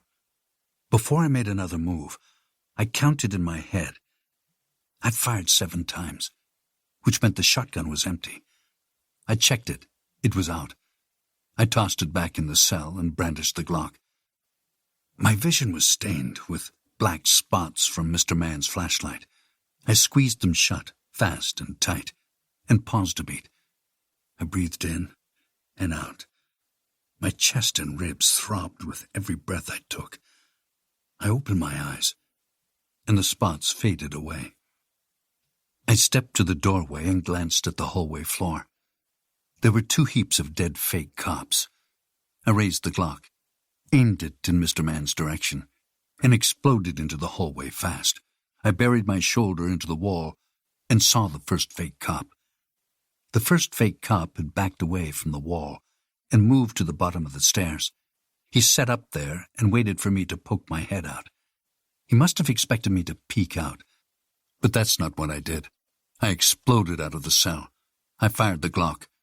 3 bullets centimeters apart tore through the air and through the first cop's face. He folded backwards onto the stairs, like a puppet with its strings cut. He was dead before he hit the steps. Just another heap of bones, like his friends. The ringing in my ears continued, but I could hear well enough. I heard my own panting. Also, I heard heavy breathing, but it wasn't mine. It came from Mr. Mann's position, from near the wall of the first cell. He was on the floor. The firelight danced and lit the air above him. He lay in shadow, like a dark mound. The heavy breathing turned to whimpering. I pushed off the jail wall, slowly, not out of a need to be dramatic. I moved slowly because I felt dizzy, and the pain in my chest pounded harder than the rain outside. Keeping the Glock trained on the dark mound, I stumbled toward him, but I stepped on something. I paused, reached down and grabbed it. It was Mr. Mann's flashlight. I picked it up and flicked the switch. It flickered on and lit the room. Part of the lens was fractured and splintered. The beam came out and shone a spiderweb of cracks, like a broken movie projector. I pointed it down and surveyed the dead fake cops, just to make sure they were dead and not getting back up. First, I looked over the closest one, which was the guy with the hand missing. I found the hand. It was a bloody thing, still gloved, and still with the fingers gripped on the Glock. But there was no arm attached, only half a wrist, covered in blood. There was a trail of blood that led back to his torso. I pointed the flashlight on his face. He was dead, no question. He faced up.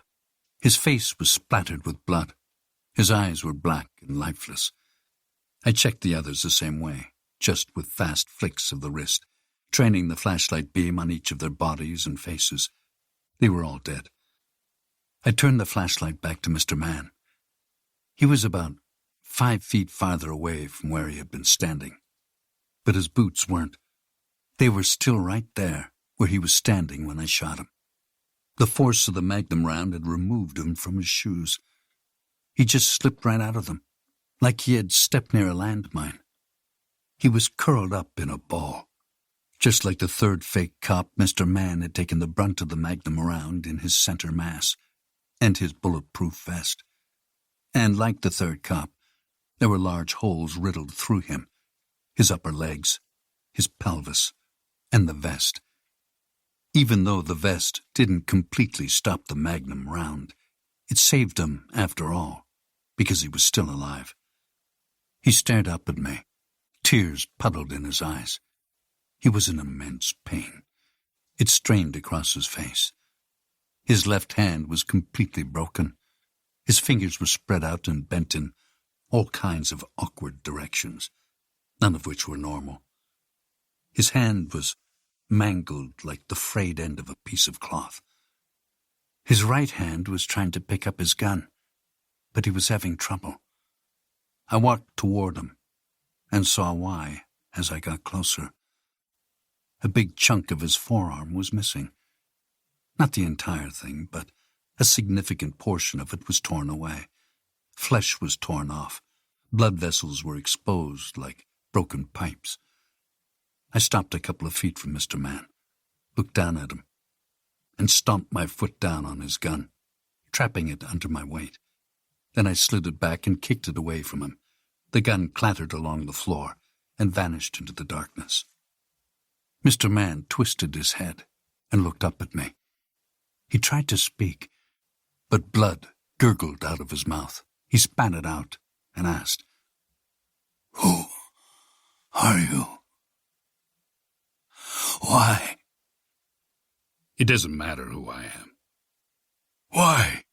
he asked again. I looked at him, into his eyes, and said, "Janie Sant." "Who?" Your phone, where is it? "Pocket. Right. Pants." I knelt and lowered the Glock close to his face. Kneeling was tremendously painful, not in my legs, but in my chest. My ribs hurt.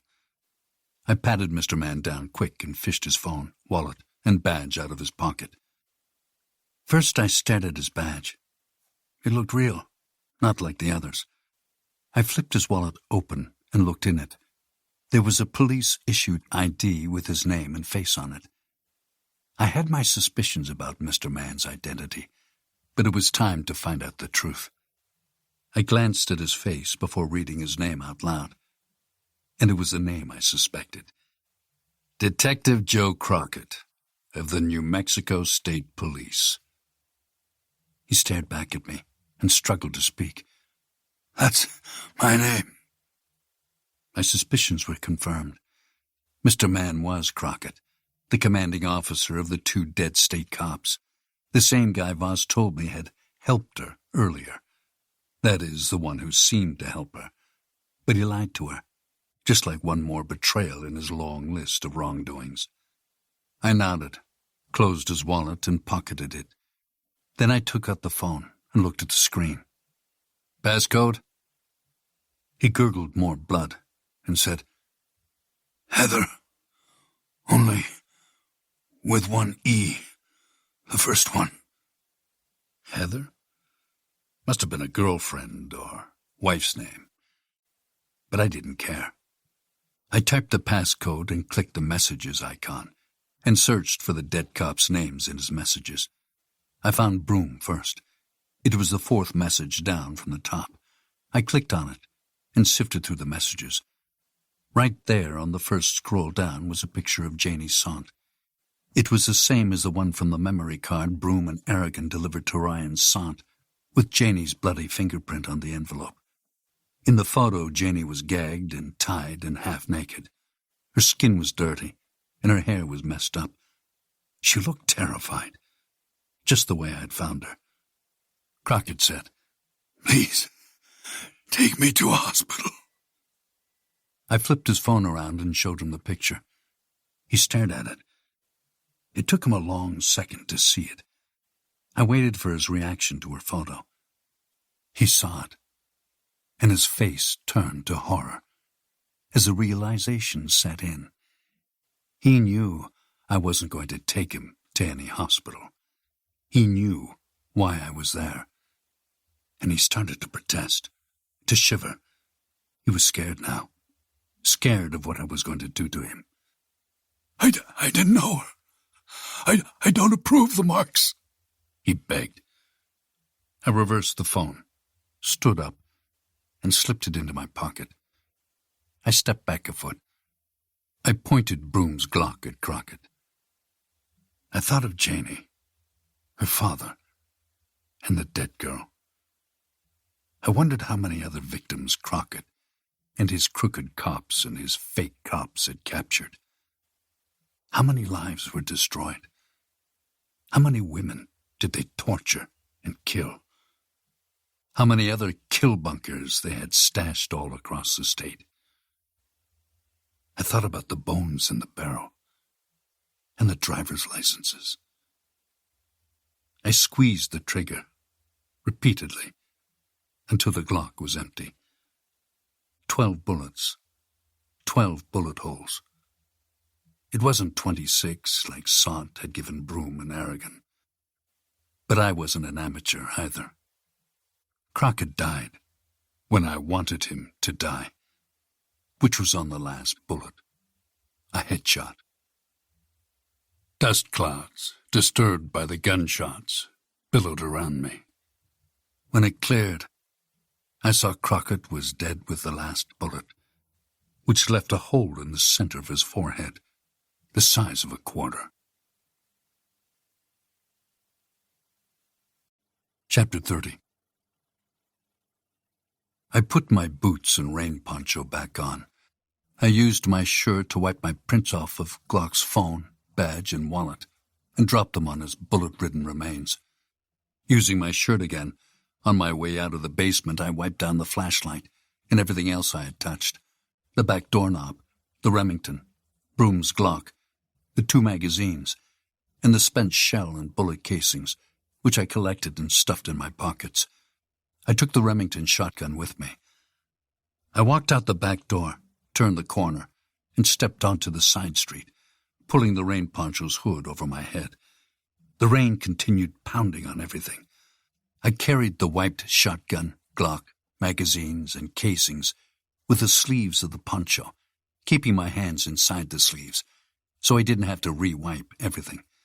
I dumped them into a giant mud puddle in the middle of the road. The dirty rainwater would cleanse them of any other forensic evidence left on them. Plus, the rain wasn't letting up, not any time soon. It would continue the job, probably all night. Craning my head back, I stayed there for a long moment and stared at the sky. The rain washed over my face and poncho, showering away any residue or blood spatter left on me. Eventually, I took off the poncho and my shirt and let the rain wipe everything away. When I was ready, I slipped the shirt and poncho back on, wet and all. I didn't care. I turned and went back to the police cruiser with the fake cop in the trunk. I popped the trunk and went back and opened it. I stared down at him. He looked back at me, wide-eyed. But there was nothing there. He had died. The damage to his face was too much. Maybe he bled out. Maybe a bone fragment stabbed him internally until he bled out that way. I wasn't sure what killed him, but he was dead. I closed the trunk and wiped the lid with the sleeve of the poncho, and I didn't give him a second thought. I returned to the Silverado.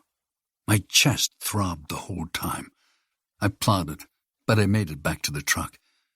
Aragon's Glock was still on the front seat.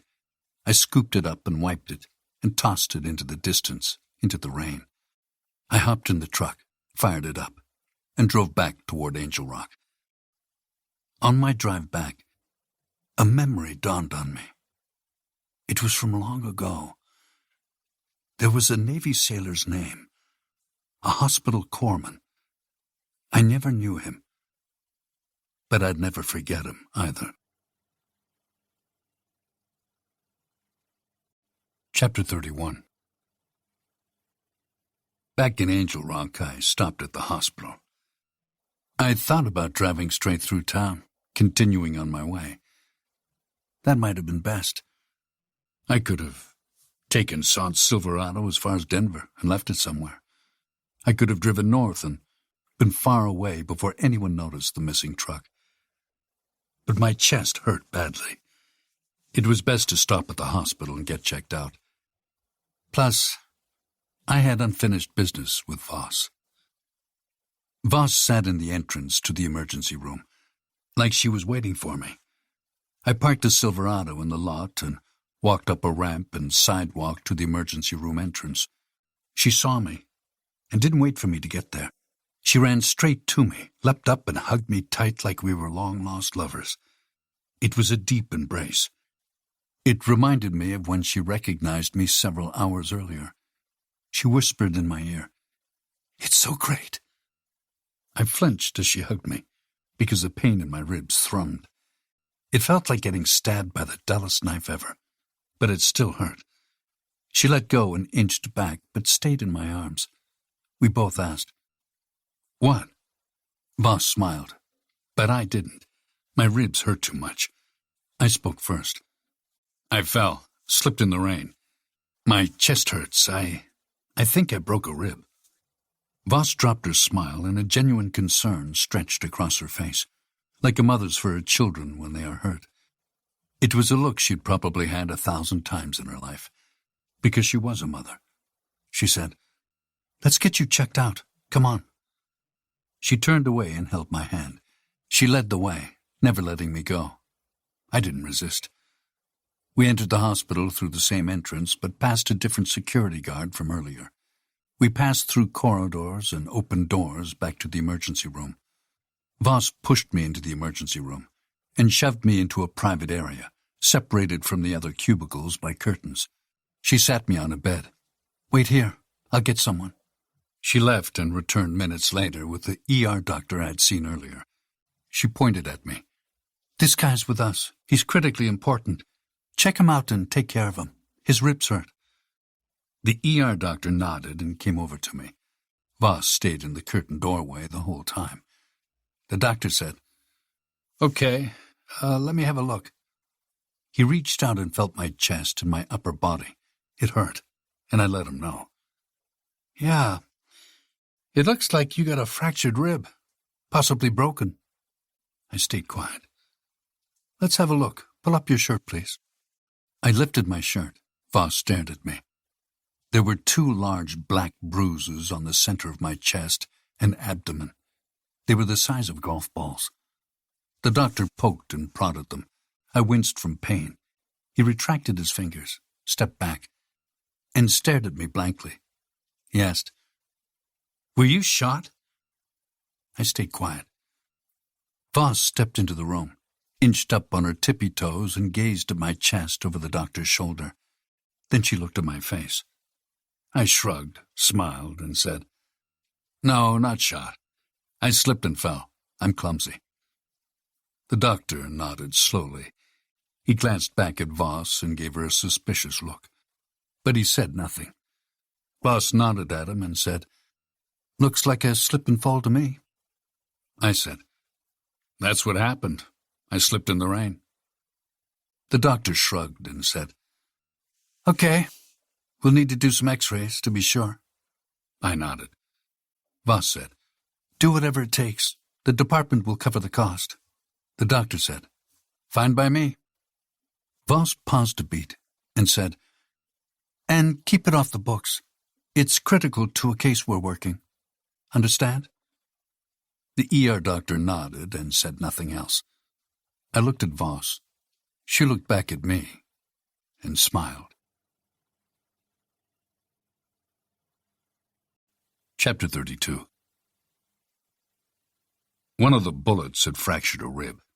Nothing too serious, according to the doctor. Not for taking a bullet in the vest. But he said it was serious for slipping in the rain. He advised me to be more careful. It became a running joke among the nursing staff. They thought it was funny that a guy my size was so frail, that a simple fall had fractured a rib. I was fine with them, getting laughs at my expense. They kept me in the ER for an hour, wrapping my torso up with bandages. Then they moved me to a private room. Voss stayed with me for a while, but she kept getting sleepy. She left for the night and returned the next afternoon. At least, I don't think she returned before then. I wouldn't know, because I slept like a baby for 10 hours. I woke up once before noon and glanced out the window. The rain had stopped. A nurse came into the room, like she'd been waiting for me to wake up. She changed my bandages. After she finished, she gave me some good painkillers. I popped them, drank a glass of water, and passed out. I slept well. Voss woke me around 2:30 in the afternoon. She stood over my bed. She wore street clothes, a pair of jeans, cowboy boots tucked under the jean legs, and a red leather jacket with a white T-shirt underneath. The T-shirt was tight, and I saw why her bulletproof vest was so bulky on her. The leather jacket concealed some of what was going on, but there was enough to grab anyone's attention. Voss smiled and reached out and poked me in the ribs. It was a fast, weak jab, like a single tap on the shoulder. I grabbed at the bandages one-handed. It didn't hurt, not really. It was somewhere between stubbing a toe and walking into a door. It was more shock and awe than pain. I asked, "Why?" Voss crossed her arms and said, "I saw you looking." "What?" She uncrossed her arms and raised her hand like she was going to jab me again. Playfully she asked, "You want another? I can do it harder." I raised my hands to shield me from another jab and smiled. "No, that's okay, you're right. I couldn't help it." She lowered her jabbing hand, put both hands on her hips. "I'm kidding with you. I don't mind. Not if you do it anyway." I smiled. "I brought you some clothes." "I already have clothes," I said, and sat up in the hospital bed. I looked around for my clothes. They weren't in the room. All I had to wear was a hospital gown and my birthday suit. "No, you don't. They mysteriously vanished. Must have gotten thrown in the trash," Voss said, and paused a bit. "Or maybe someone gathered them up and burned them in a trash can." "Why would someone do that?" "I'm not saying someone did that. I'm just saying that if they were destroyed in a fire, then it'd be impossible to study them for any forensic evidence." I nodded slowly. The painkillers were wearing off. I felt a headache coming on. My mouth was dry from sleeping so long. Voss said, "On a separate note, there was a fire in El Demonio. Our fire department got calls about it and went out there this morning. You know what they found?" I looked down at Voss's waist to see if she was carrying. There was no gun, no bulge of a firearm, no holster, no handcuffs, none that I could see. I got no idea. "They found a dead cop. And guess who it was?" I shrugged. "It was Crockett." I shrugged again. "Recognize that name?" "Can't say I do." Detective Joe Crockett worked for the New Mexico State Police. He's the commander of the unit that Broom and Aragon worked for." "That's interesting." "Yeah, and he wasn't alone. We found 4 dead guys with him." "More cops?" "No. They wore cop clothes and had cop gear, but they weren't cops. We don't know who they are." "But they're all dead." "Yes. It was a bloodbath. Looks like they walked into a trap. Probably killed by 5 or 6 other guys." I stayed quiet. "I was down there all morning." "You were? Why aren't you still there?" "It's not my problem. The FBI took over. Oliver's there now with his guys. They're all covering the scene with the 2 dead cops and the bunker. Oliver said they think the chain goes beyond Crockett. They've got some leads. Whoever's at the top will get caught. They found the ransom money along with other monies for other jobs. They were stuffed in a safe in the corner of the bunker. Anyway, it's out of my hands now, so I took the rest of the day off." I stayed quiet. "It's probably a good idea if you move on today. Oliver's got some kind of fancy FBI forensic team coming in tonight. They're going to be pretty busy with the bones in the barrel and the dead girl and all." I nodded. "It's best if you're gone before then." Silence. "Is that what you want?" "No, but Oliver's a Boy Scout. It's best for you." "What about Janie?" "Good news. Janie's going to be fine. She's endured a lot of trauma, but she'll recover. I hope." "What about Sant?" "Her father's the really good news. He came out of surgery. The bullet cracked his skull pretty badly, but his brain was mostly unaffected. It bounced off his skull. He's lucky he's such a terrible shot. His inexperience saved his life. He's got a long road ahead of him as far as physical therapy. The doctor says he's got some memory loss issues, but he'll make a full recovery too." I smiled. "That's great news. The FBI will charge him with homicide, probably. There'll be a full trial, surely." "He's got a strong defense." "Temporary insanity is probably reasonable," Voss said, and moved closer to the bed, closer to me.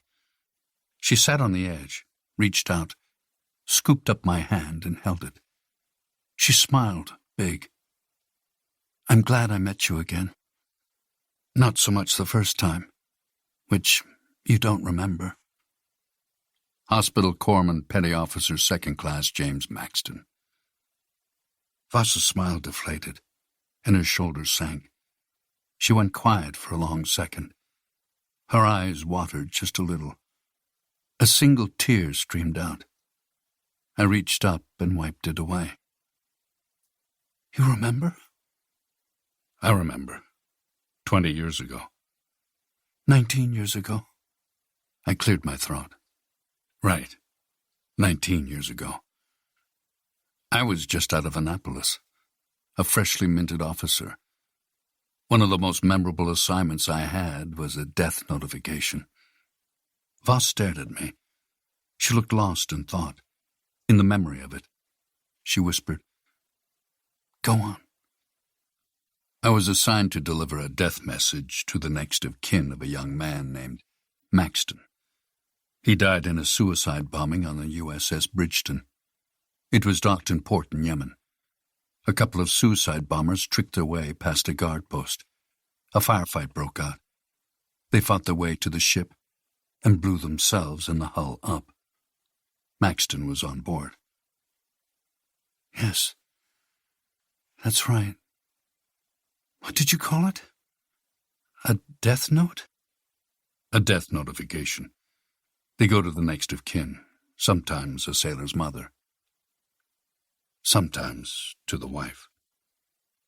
Voss slowly reached out and put her palm on my breastplate, right over my heart. She fought back another tear. James was a good husband.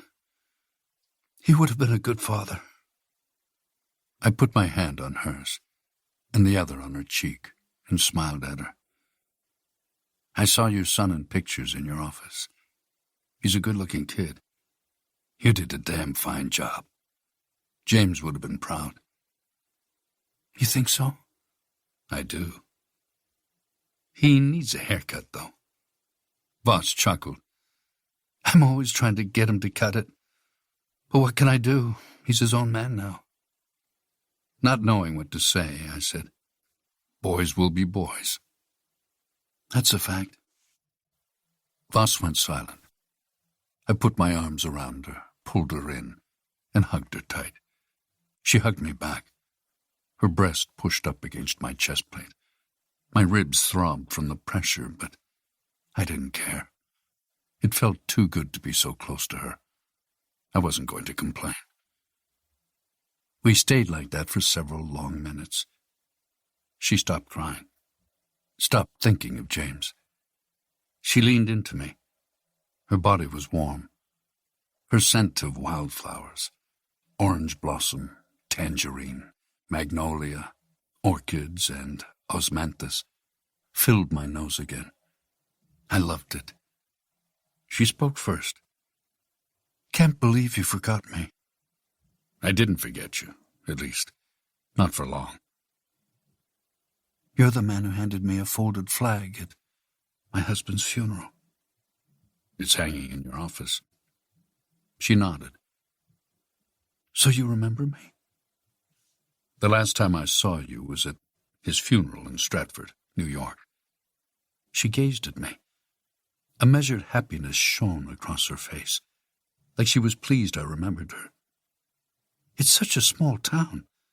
I'm surprised you remembered. Stafford. Population around 600. I think it's in Fulton County. That's pretty good. How do you remember that? I tapped my skull. My noggin holds a bunch of useless facts. But you couldn't remember me. Well, you're far from useless. Plus, you're completely different now. She pulled away, slow, and stared at me. In a good way? A very good way. After James died, I was broken for a while, lost, sad. I didn't know what I was going to do with myself. I was scared. Soon, I was scared all the time. And then I got angry. Angry at the world. at the assholes that murdered him. Anger turned to resolve. It changed me. I moved to Arizona, got a degree in criminal justice, and took a job here as a cop. Worked my way to chief. Now I run the whole department. She paused and looked down at her body and back to me. Bet I look different, too. Yes, you put on some muscle. She smiled. When we met, I was a housewife who baked cookies. Now I'm like the Terminator. She laughed. Yes, the lady T-1000. You worked out a bit. Plus, you got those tattoos. You like tattoos on a woman? I held up my arms. She studied the sleeve tattoos I had on both. What do you think? She didn't answer. Not with words. She leaned in and pulled me close. And kissed me. Her lips were wet. Her tongue was warm. It was a good kiss. So good we continued for several minutes, until finally she pulled back and said, "Get dressed. I'll drive you out of here." Where to? "It's a surprise. Come on," she said, and stood up off the bed. She signaled to the folded clothes and a new pair of boots she had set down on a chair while I slept. I looked at them and nodded. I got up out of bed and dressed. Voss never left the room. She stayed and watched. And I didn't complain. Chapter 33. Voss drove us in her police cruiser out of Angel Rock and off to the next town, which was to the south. It was Roswell. We stopped and she took me on an alien tour. We saw all kinds of local alien stuff. There was a museum, a roadside diner, souvenir shops, bus tours, parks with alien themes, and UFO rides. We went to the famous supposed UFO crash site. We did it all. We ate lunch and drank coffee at an alien-themed diner. At night we ate dinner and drank coffee at a different alien-themed diner. We talked and laughed. She told me some of her favorite stories about her husband. She told me about how they met. She told me about her son and how proud she was of him. He was about to graduate high school. He wanted to be a veterinarian. She looked happy the whole day. She smiled a lot. She told me about how her department had a shake-up once, and she was promoted to chief. Voss told me about her past relationships and how some guys came and some went, and a few stuck around. But nobody made the cut to stick it out for the long run. I told her about my life on the road, but never talked about my days in the NCIS and the SEALs. Several times Voss's phone buzzed from a text message or rang with a call. She checked it each time but never answered it. The day rolled by.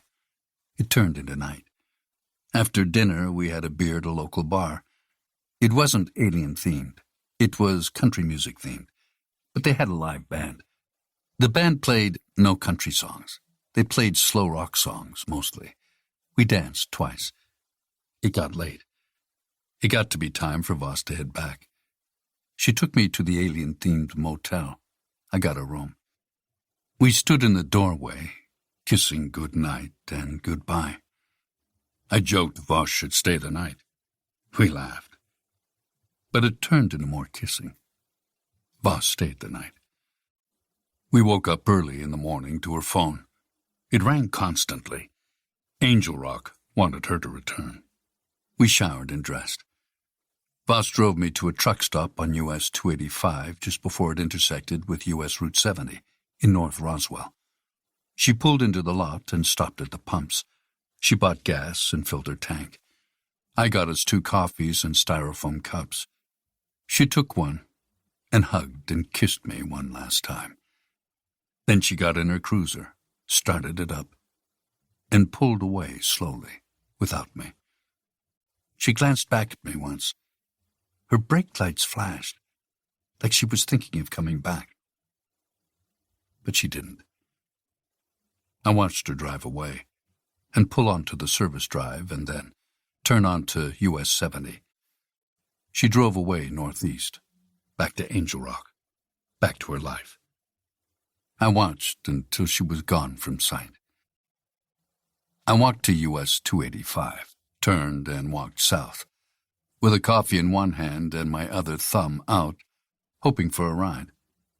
I figured I could catch one with someone either heading west to California or east to Texas.